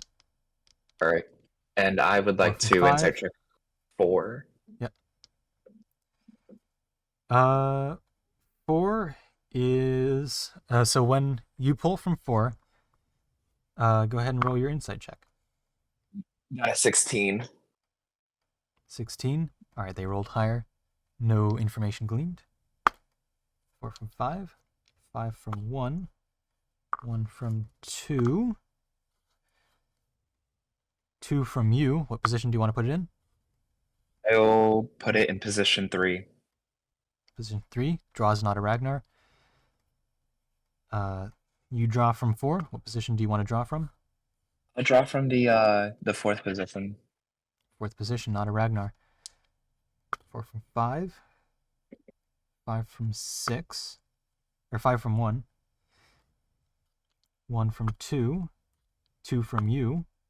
What position are you putting in? Let's go with position 1.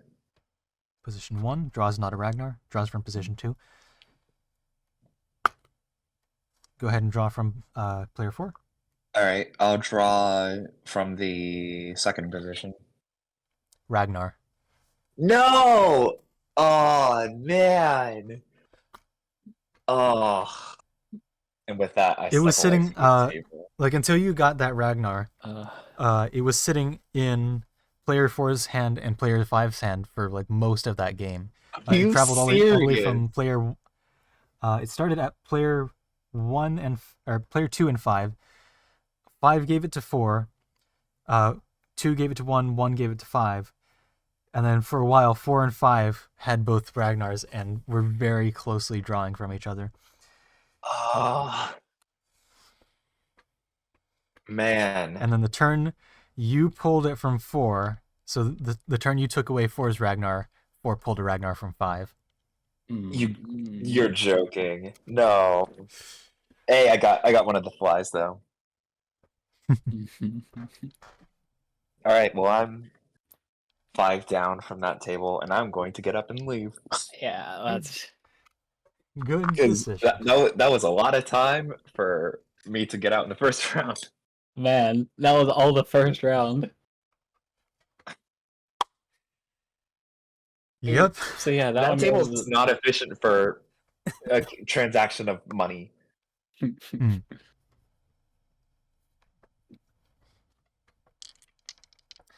All right, so that has been apparently the gambling session. Is there anything else you want to do with the rest of your time here? What time is it? yeah. In the day, it's probably at this point around about 4 o'clock in the evening or in the afternoon.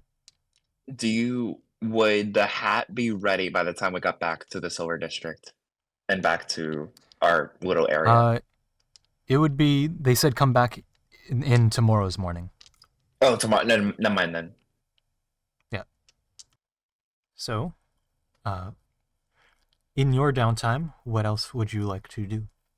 I don't know that Liam would want to go around and buy anything right now, but like, half the city is kind of in ruins a little bit, right, from the Mhm.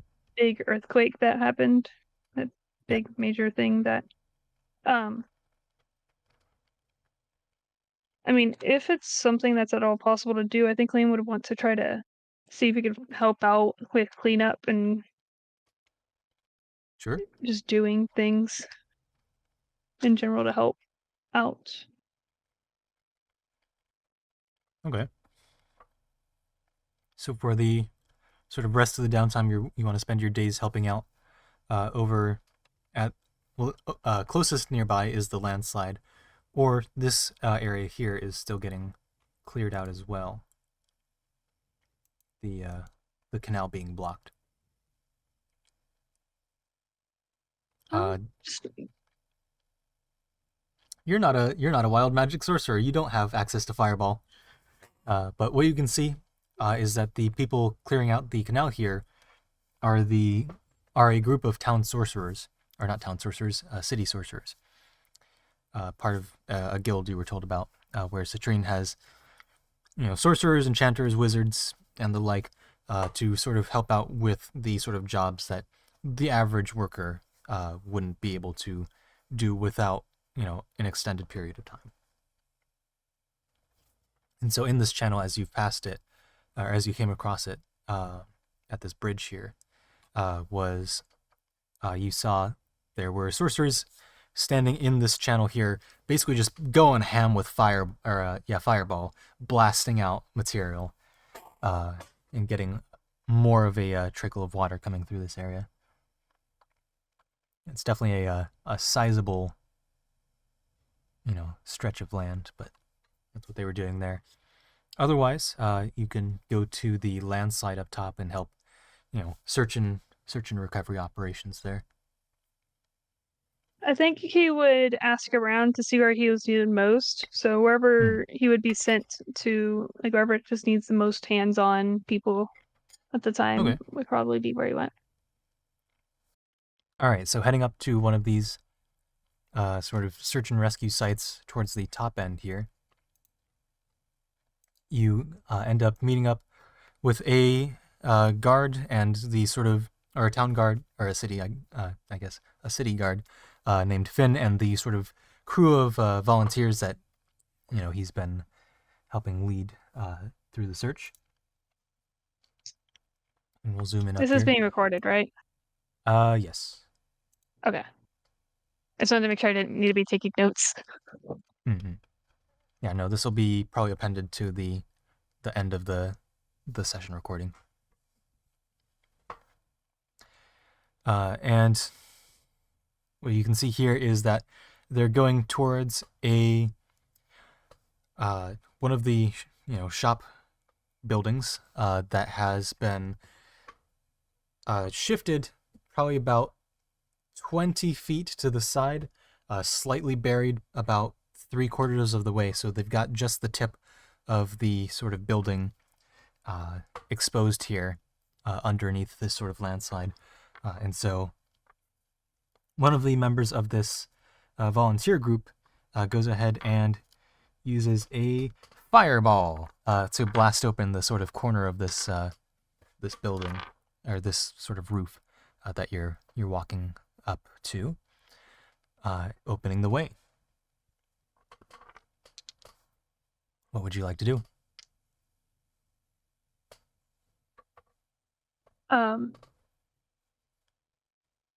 Does it seem pretty like it's not going to collapse in on itself? The building itself seems to be in a relatively structurally stable position, having already collapsed. The understanding, based off of what the guard has been able to figure out about this specific building, is that it was an inn, and so it was most likely a place where you can find a handful of people staying inside that most likely have been trapped inside. Okay. So I guess I want to go in and start looking around, calling to see if anybody can hear, listening for people calling for help. Sure. So you go ahead and have one of the other volunteers help you down a rope that you all let down, heading into the building here. What you can see is one of the walls has been sort of crushed in by the landslide, and it's just sort of warped in like that. The inside being here, and then this just sort of spilling dirt into that area there. Go ahead and give me a perception check. He would also probably I don't know if it's dark in there at all. If it is, he would probably pick up some random rock, cast light on it, and use it as like a kind of flashlight lantern. Sure. So there is a little bit of light peering in through the ceiling, but not a ton. It's sort of dim light, but by grabbing a rock and using the light cantrip on it, you do indeed get a good point light source And one of the volunteers says, "Whoa, that's a pretty useful trick you got there."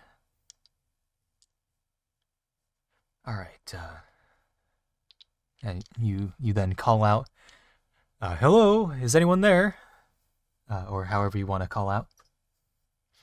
Is that good enough? Yes. Go ahead and give me a perception check.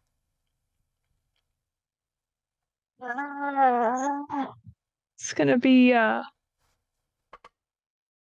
11, unless I can use my passive, which is 13. All right, let's see. Okay, they definitely have made a good check there for how loud they're being. What you can hear, you don't hear any voices. It's there, you know, if there are any voices, they're too muffled. But what you do hear underneath what looks to be a half-buried wardrobe of sorts, or cabinet, you do hear sort of like a tapping or a knocking over by it.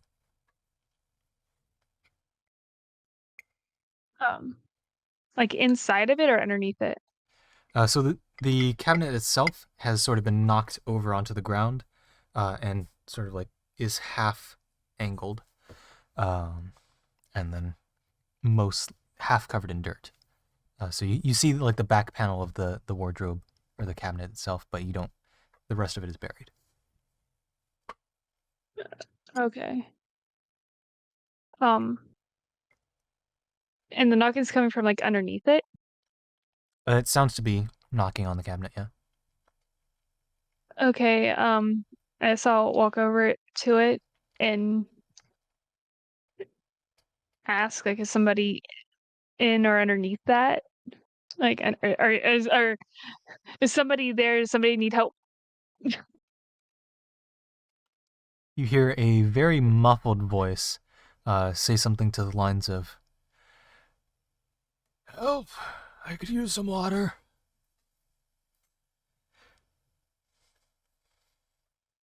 From underneath the cabinet. I just see the back and everything else is covered. Everything else seems to be covered. Okay, could I use one of my daggers to kind of like cut around the edges of what I can see to get it? You mean like digging through the dirt? Or like breaking in through I the mean, cabinet? digging through the dirt a little bit, but also trying to get through the cabinet to whatever's underneath. Instead of trying to like pick up the cabinet, I'm going to try to just cut through it very All right, go ahead carefully so as to and not cut anybody underneath it. Give me a roll to hit. Okay. To see if you can sort of surpass the AC of this cabinet. It's going to be a 17. 17, sufficient enough. Go ahead and roll damage Wow, for I that. only have 4 daggers. It's Only pitiful. 4 daggers? Only 4 daggers? What kind of rogue am I?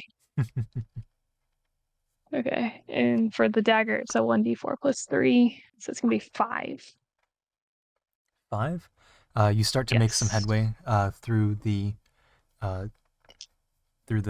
cabinet here, and you I'll continue probably just also announce, chipping like, through. just to the person, like, I'm gonna try to cut through the wood, just so they know what to expect. Yeah. Um, It seems to be only maybe half an inch thick at most. Or what's that? Yeah, like half an inch or 3/8. Somewhere in that region, and it seems to be relatively soft wood. So you're able to chip away through it for after a minute or so. And when you break through, wait, are you even here? Are you bent? I'm here. Down picking up. I'm here. I'm just something? bent down looking for. I dropped one of my d20s. Oh no. I found it. It's right here. Oh, this idiot's on a wall. Don't do that. But you're able to break through the cabinet and sort of get a big enough hole where you can reach your hand through. And when you do open this hole, you do feel a bit of a draft come out of it. There seems to be some sort of cavity beyond this cabinet. Okay. I guess how much of the back of the cabinet is visible through the dirt? Like a The majority back of of the it, or just cabinet a little? probably like 80 to 90%. Okay, I think I'm gonna continue to chip away at it and get as much of the wood off as I can. So, like, so if somebody's underneath it, and like I can like see through it and Mhm. get to make it big enough for a person to get through. Okay. Go ahead and give me a strength check for just how long this takes. It's gonna be 7. 7? Okay. I rolled a So 5. you start, trying your best to, like, reach your hand through and just start pulling the boards up, but it's a bit too thick, so you just continue trying to chip away with your dagger. Eventually, the other volunteer that's down here with you goes ahead and starts helping you out. Go ahead and roll strength with advantage now. Much better, 15. 15, and sufficiently you're able to both get the back panel loose enough to where you can just pull it all off. From this, what you can see is that the cabinet has slightly. This seems to be a cabinet of various dishes, and sort of. Well, the word's not china in this world, because there is no china, but basically plateware, ceramicware. Yeah. That is spilled out and over, and what you can see is there's an older human man pinned up against the door here, and behind him, so his arm is pinned. Behind him is what looks to be a gap, sort of that he's sort of wedged in, that seems to go off into another chamber, probably on the other side of this wall.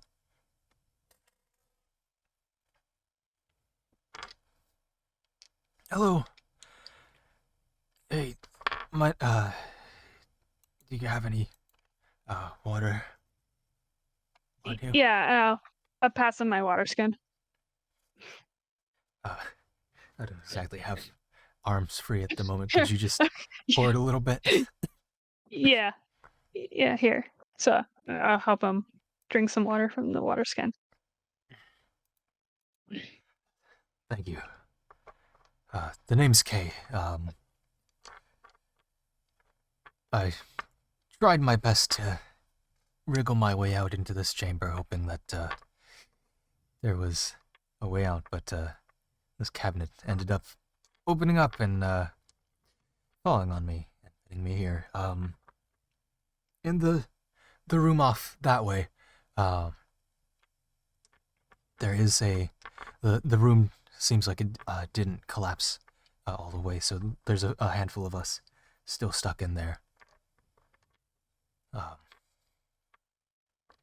You'll have to either go through the wall or around me, I suppose.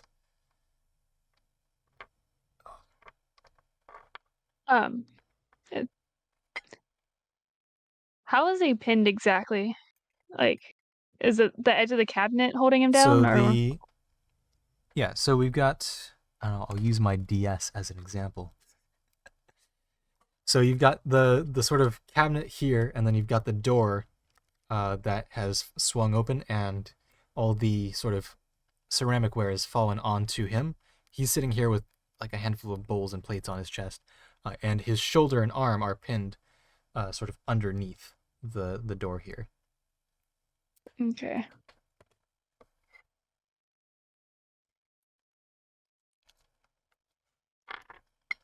So, like, the door is the door to the cabinet? Yeah, the door of the cabinet. Would there be any, like, do I have enough leverage where I'm at to, like, kind of pull the door up enough for him to get his arm out? Or is there By too much pulling the weight on it? door, it would be in a place where it starts to push into his rib cage before it's able to swing closed.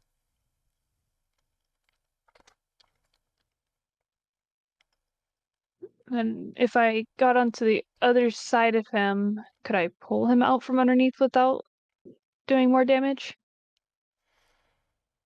You At least can pull him out certainly give it far a enough. shot. Yeah, you could give it a shot. At least to pull him far enough out that I can pick that door up without. Yeah, you can give it a shot. Go ahead Okay. and give me a strength check and a dexterity check. Okay. Strength Oh, check no. is going to be a 6. Let's hope the Okay. dex is higher.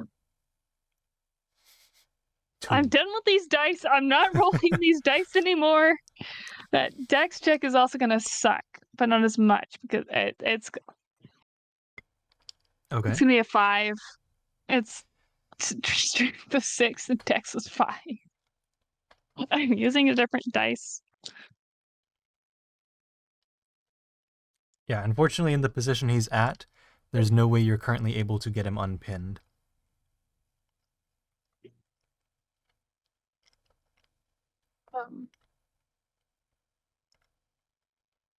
I'm assuming the other volunteer is still in the area, The other right? volunteer is, now that you've started, interacting with this older man, named, I believe it was K.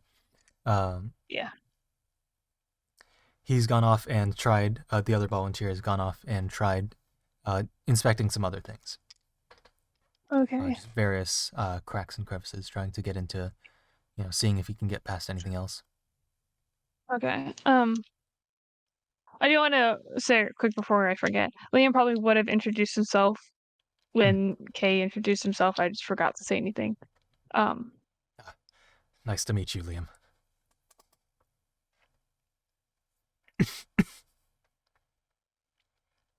I guess I'll ask the man if he has any ideas on how to get him moved. Like, what can I do to help get you out without doing as little damage as possible?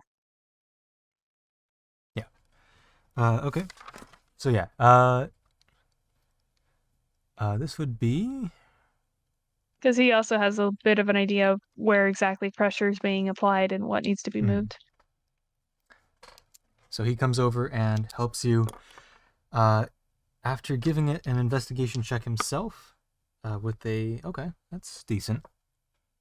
He surmises that the best way. Well, first of all, probably a good idea to take off the ceramic ware.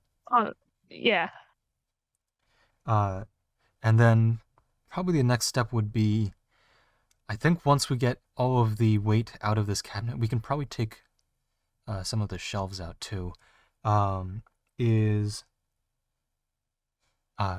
we remove all the weight from inside, we should be able to just lift it out after uncovering this corner over here. Okay. Could you pass down the shovel? Boom. So You hear someone just throw down a shovel and it just thunks against the ground. Okay. I'll start emptying out the cabinet, I guess, while he's uncovering the corner.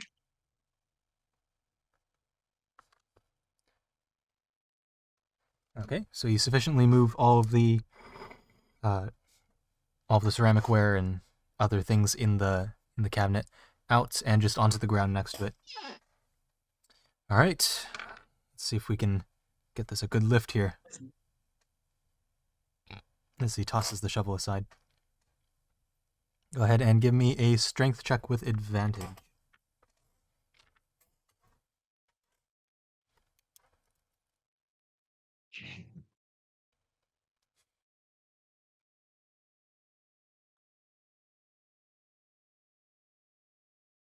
What is it? A 6. A 6 rolled, total? Okay. The 2 dice that I rolled for strength and dex earlier rolled a nat 4 and a nat 2. So I'm like, okay, I'm not going to use these anymore. I rolled 2 different dice. I got another nat 4 and nat 2. Plus my +2 to strength comes to 6. But that's still only 6. Luck is not on your side today, it would seem. Yeah, so you try and lift this cabinet here, and you know what? I'm also gonna let the volunteer here. His name is We'll say his name is Marvin. I'm going to go ahead and give him advantage as well. That's a 2 and a 16. At least somebody's rolling okay.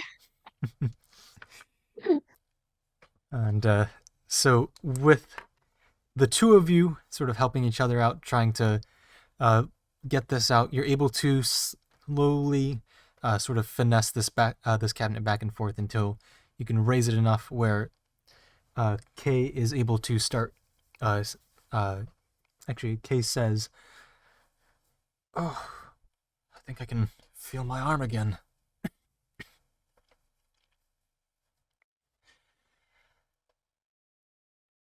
And eventually you start to wiggle the cabinet out of the dirt to the point where you're able to just take it out and roll it again around, roll it along the ground and out of the way.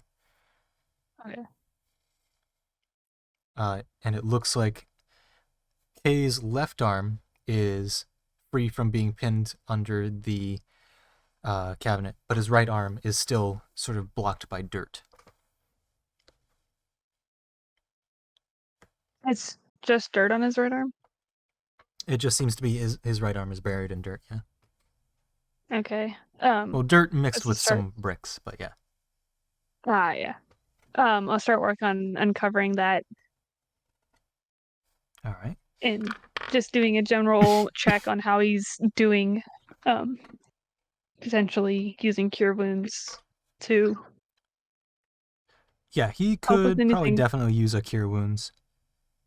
Yeah. So you go ahead and administer that to him. Yeah. And he gets healed up. And he's able You want to me to roll for it? move his shoulder again. Yeah, go ahead and roll that healing. It's a D8 plus 1. Hey, at least I'm rolling well there. That's going to be the maximum amount of healing with 9. Ooh. All right.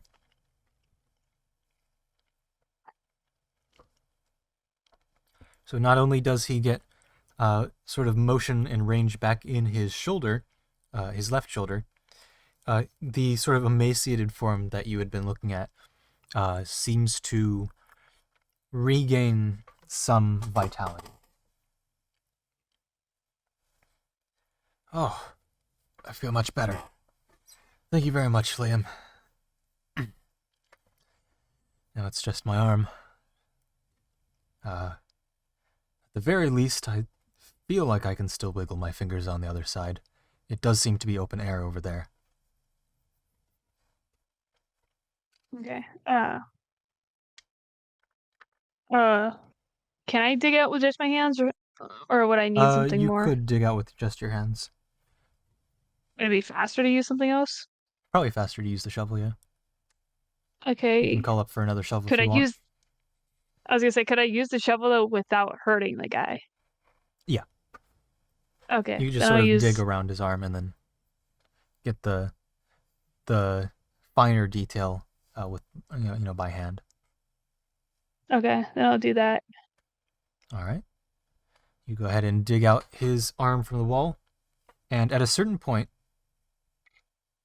where he's starting to, like, his forearm is still trapped and like going under the wall, but at a certain point when you're digging out and under from that wall, the dirt just seems to collapse in, in and down, and fall down, and he's able to regain motion, and there seems to be a cavity on the other side that you could slip under the wall to, get through to another chamber. Okay, is he able to pull his arm out at this point? He is or... able to free his arm out. Yes. Okay. So, is there anything else pinning him down, or can I now get him like he is fully free out to of? go. Okay.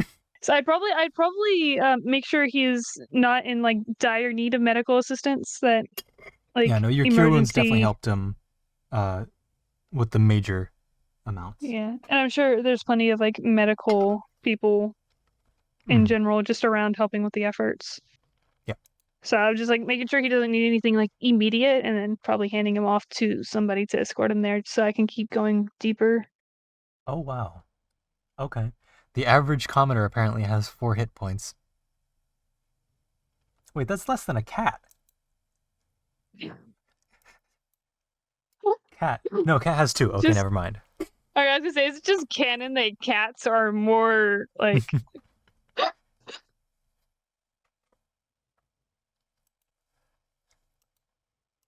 Okay, so apparently 1 human has the vitality of 2 cats.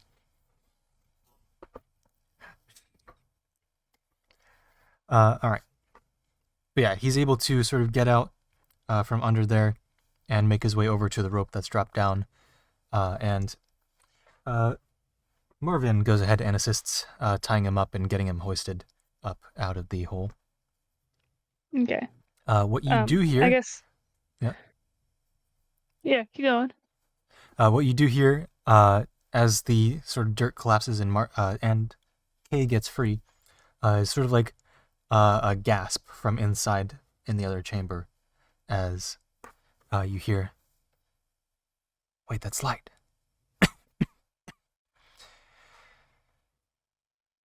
Hello? Kay? Hi. Kay, I got Kay out. I'm working on getting you out too. I guess I thank wanna goodness. see if I can dig at where dirt's collapsing. Yeah. So you're able to... Is the chamber down, or is it like It's underneath up. and on the other side? Okay, Yeah, it's so up you've and on the got- other side of the wall. You've got the wall here, and then you've got sort of a sort of gap on the other side that you can Okay. wriggle through if you want, or you can use the shovel to open it up. I was gonna use the shovel to open it up a bit more, just that way it doesn't like collapse a little bit, and then I'm trapped too. Mm-hmm. Just keep it open as I go, so that if once I do get to the people, I can get them out faster.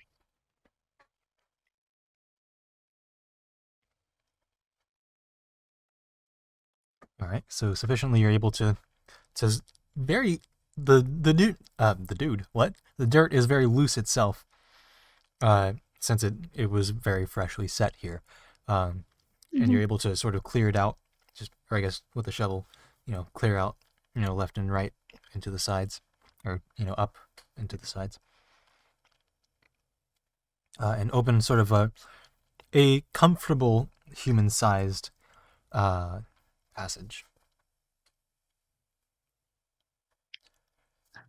Inside, wiggle Yep. through there to get the people.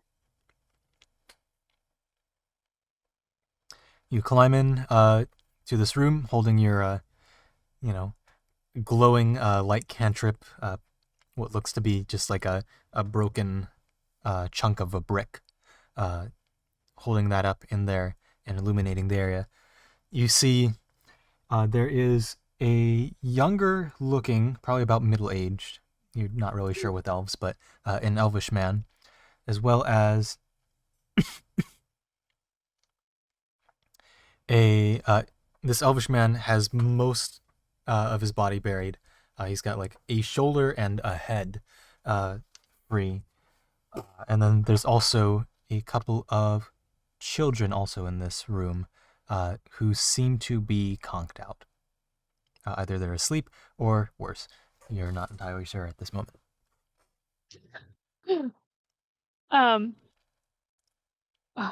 I guess the first priority is to make sure they aren't dead. All right. Or Go ahead near and give it. me a medicine check for the first kid. Let's hope I roll better this time. Please, for the love of God, I have no bonus. That's a 9. Which is my highest roll yet.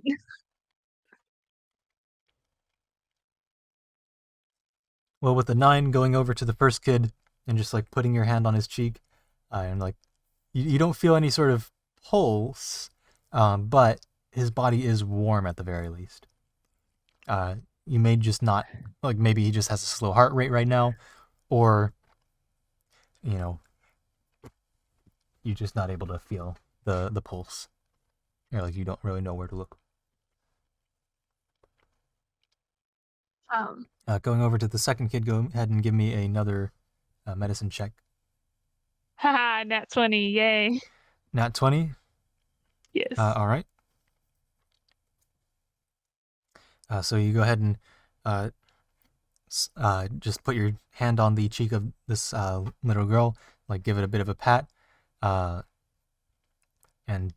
she like barely just opens her eyes and squints at this. This seems to be a younger elvish girl. With elvish years, I mean, she might actually be older than you, but you know, aging-wise, she seems younger. Hello? Hey.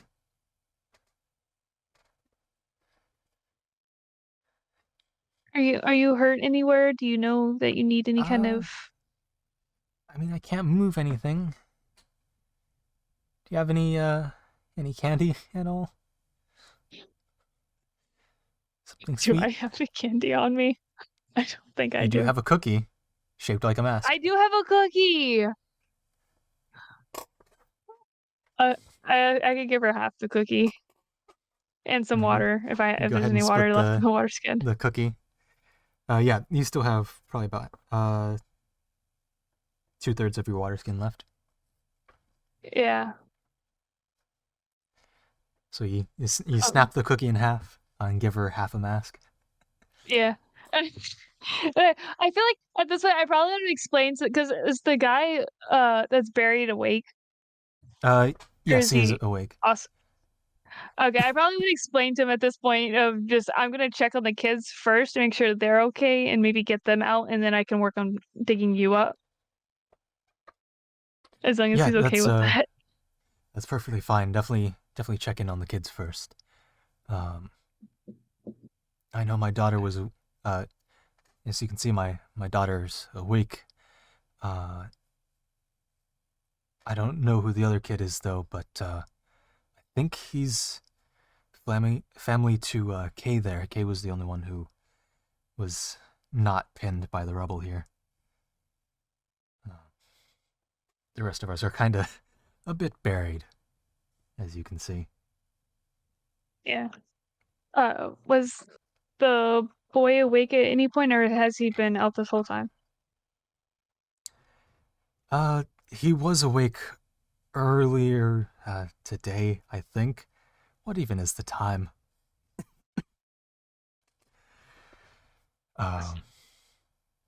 He was awake a while ago. I mean, he's young, so I don't know whether or not he was just being a bit hysterical or whether or not he was in, dire conditions, but definitely wasn't the happiest sounding.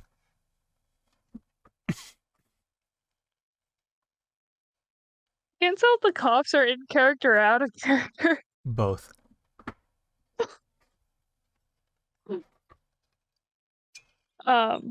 Okay, I guess I'll go. I mean, does the guy seem like he's in like immense amounts of pain, or is he just pinned? He's just pinned and probably inhaled a fair bit of dirt. Okay.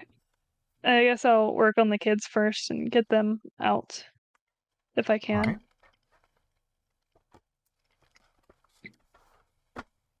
So as you're digging, you hear another, "Hey, can I get a shovel?"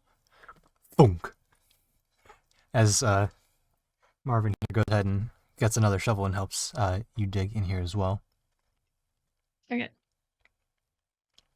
And as you're digging, he says, "I think I also found another passage in the other room that might lead to another air pocket." Okay. We could check that out once we get these people out. Sure. And after probably about a good 30 minutes between the two of you, you're able to dig out the kids.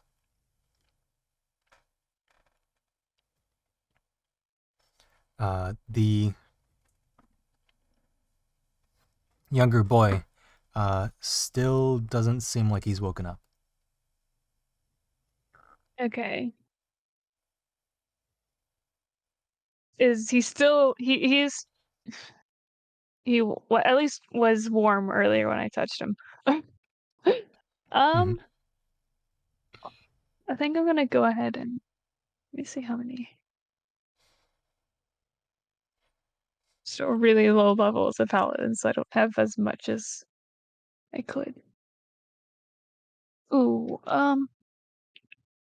he only has like 4 or 5 HP, right? Presumably.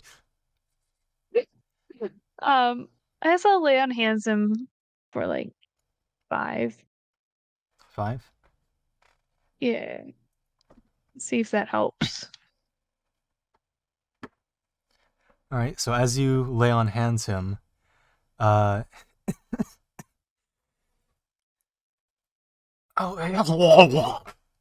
he just like vomits.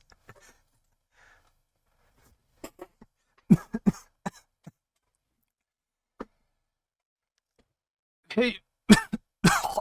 Ugh. Ugh. Hey, who are you? Hi, I'm Liam. Trying to help people get out of here. Hi, I'm Adam. Are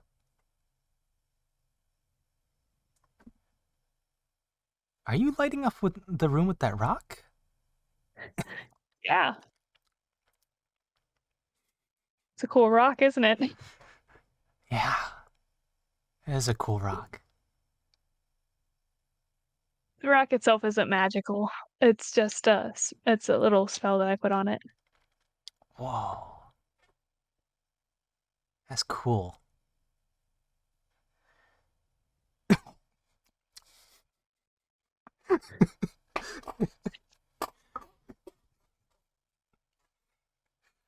Do you want some water? Yeah, I could use a little water. To be clear, Liam's not laughing at him. I'm No, laughing at him. the kid's not laughing either.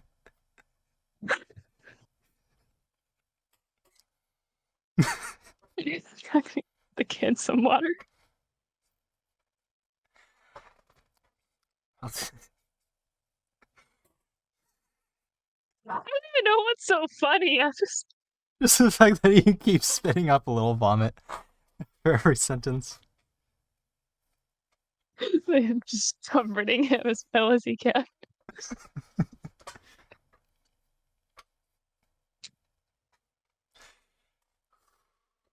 Composed. Not laughing at an unfortunate kid vomiting. I swear, officer, I drop-kicked that child in self-defense. Hopefully Liam will not be drop kicking the child. That's never a given considering the game that we're playing. Whew.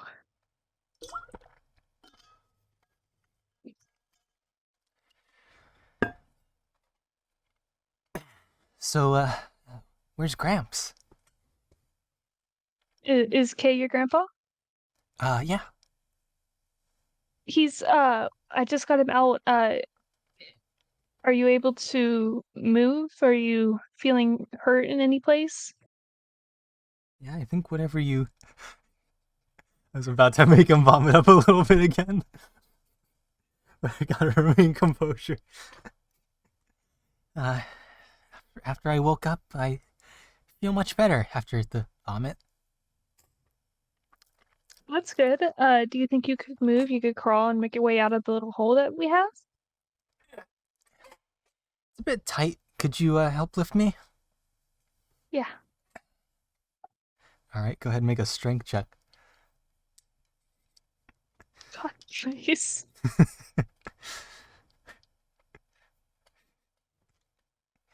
New dice? That's gonna be a 4? A 4! Oh my You god! try and lift him up, but he's... Children are heavier than you think, apparently. Especially when they're apparently half covered in dirt. Yeah. So unfortunately, you try and pull them, but there's not much more. You could keep digging though. Guess I'll have to do that. As Marvin goes ahead and helps dig out the rest of the little girl. Is he able to get the little girl out of the hole? No, he gets a natural 3 on that strength check. So yes, he has to keep digging. I got a natural too, so he's doing better than I am.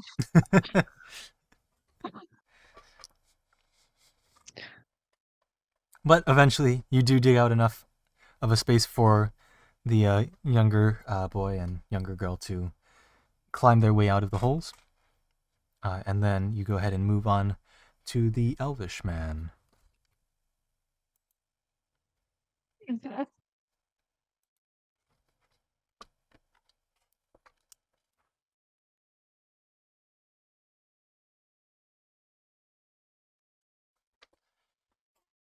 All right, go ahead and well, what do you want to do for the elvish man? Do you want to just start digging?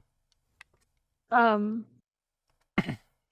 unless there seems to be a better course of action.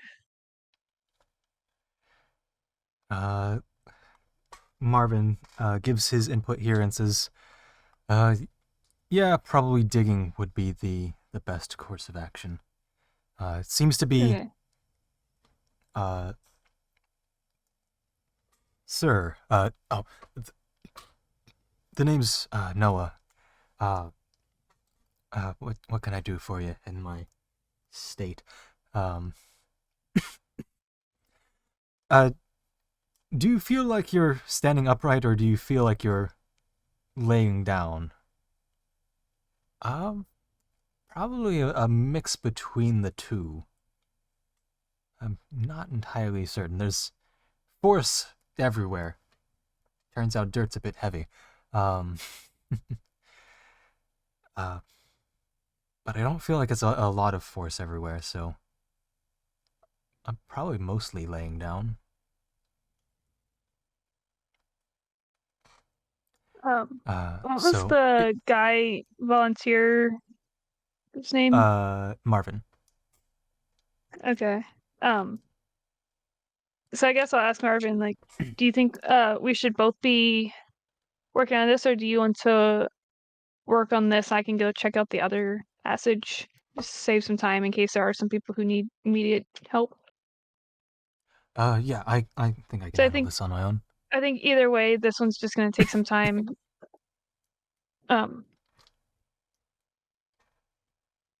So yeah, Liam will probably just. That should work. Okay.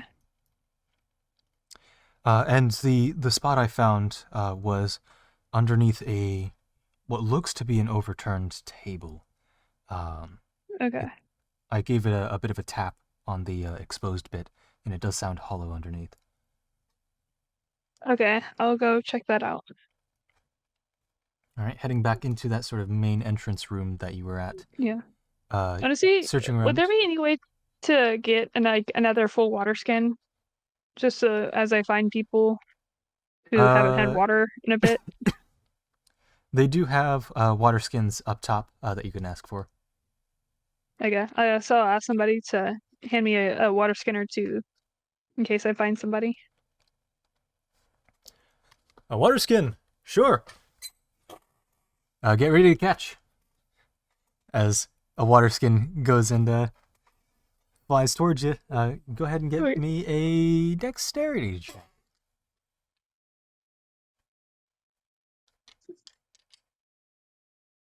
Okay, 17. 17. You catch the water skin. I will be using this dice until it fails me, and then I will move on to another. I already have 5 that are. If I had a dice gel, they'd be in it.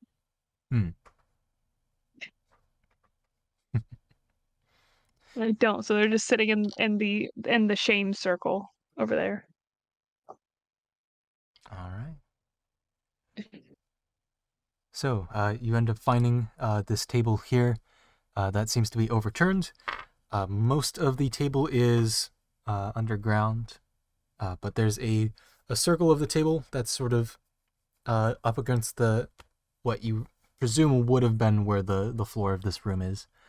and it's sort of near the wall, a bit askew, and then the sort of table support is sort of sticking out like that. There's a bit of an exposed wooden portion of the table surface. I guess underside. Would it be faster to dig the table out and move it, or to just cut a hole through? Go ahead and give me a perception check or investigation.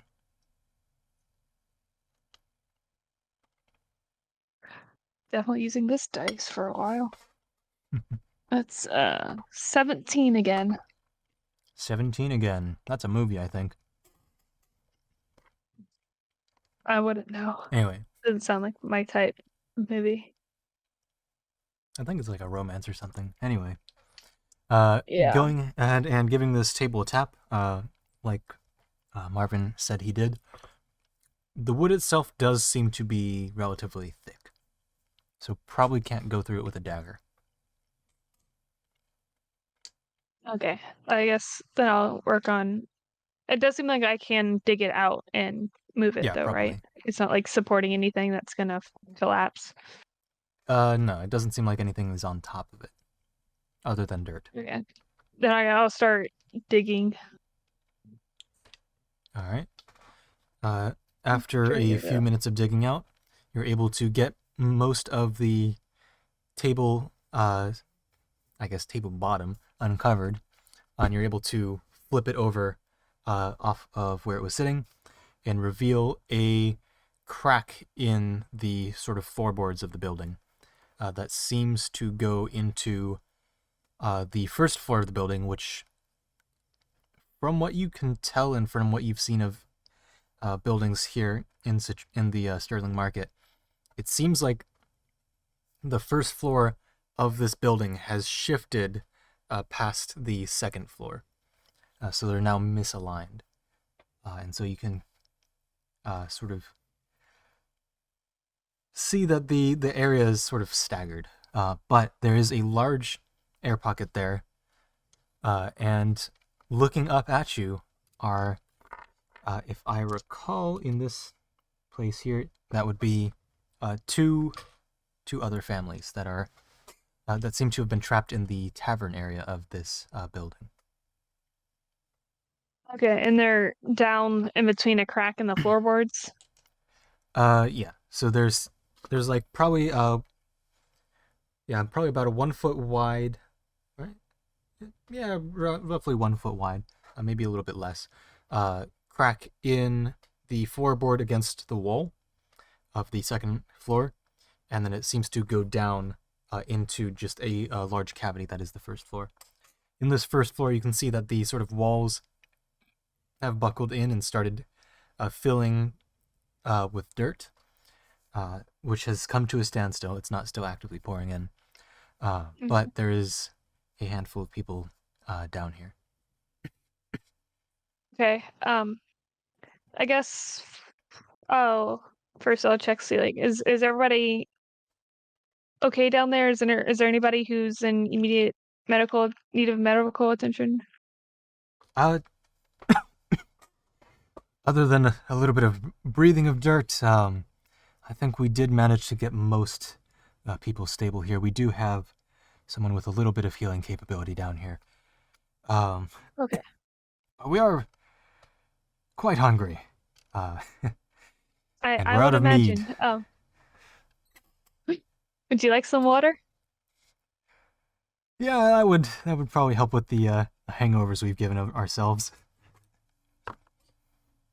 All right, I'll drop the water skin down for them to. Goes ahead and gives a dexterity check. 15. Yeah, they catch it. As Yeah. they start passing around the water skin. Suppose. Would I be able to either use my crowbar or the shovel or anything to like widen the gap between the floorboards to get it a little more open so that it's not just 1 foot? Yeah, go ahead and Well, you're rogue, so you're definitely proficient with the crowbar. So go ahead and give me a d20 plus your proficiency bonus.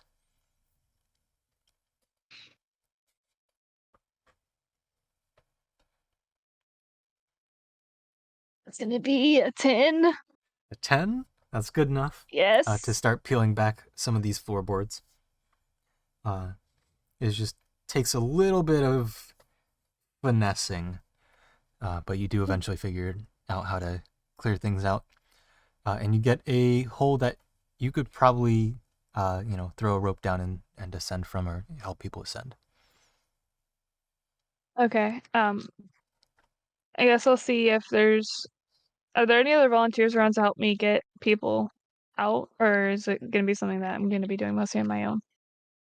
As you finish uncovering, or like opening up this hole, Marvin comes back into the main chamber, and he can assist you with the rope.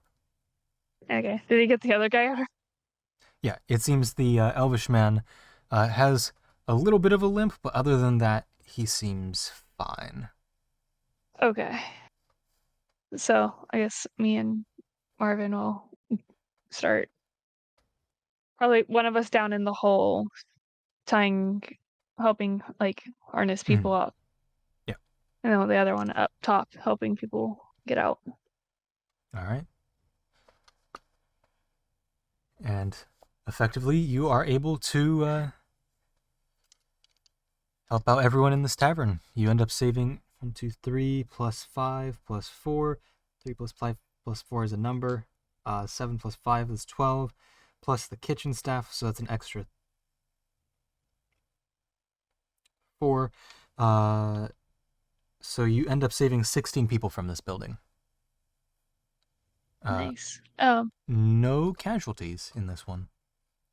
Okay, I figured I'd ask somebody just to make sure, like, if is there anybody else in here that you know of that we should be looking for, or do you think that we got everybody? Yeah. Of the people who were on the first floor, they had a elvish man who was sort of like, well, A, they're seeing eye, since most of them didn't have dark vision, but B, had some very basic cure wounds abilities. And so he was able to very slowly help heal people up and get people up and going. And he was sort of like the de facto leader of, the trapped individuals down there. And you saved this building. Okay. And there's nobody else that we know of that would be trapped in there to look for? It doesn't Like, as far sound, as from what you get from the innkeeper who has been healed up, that, as far as he remembers, is everyone who was in the building. Okay, then I guess we'd move on to another building. Yep. And that's where we will pick up in the next session. Yep. So I presume you go the next morning to pick up your hats? Yeah. All right. You get your hat. Liam may or may not get his hat. So you now have your Robin Hood hat with a teal color to it. Teal or color. a light brown hat with a teal feather. Light brown and with then it's funny you say that, because that almost exactly is what Hero Forge just made for me. So, very convenient. And then along the sort of side brim of the hat, there is more teal ribbon cross-hatching. Cool. Okay. Sounds good. Have a hat. Nice. Are there any other goods you want to purchase while you're in Citrine? I don't think Pink can really afford anything anymore. Oh, true. George still has something to cover. Is this going to be the only time? Like, is this session going to be the only time we're going to be able to do that? So we're considering finishing up downtimes in the next session. So there could be time for that in next session. at the I beginning. feel like it might be better to do that next session when we have like more time or whatever. We have, Yeah. Fair enough. I don't know how long that will take. Mm-hmm. All right.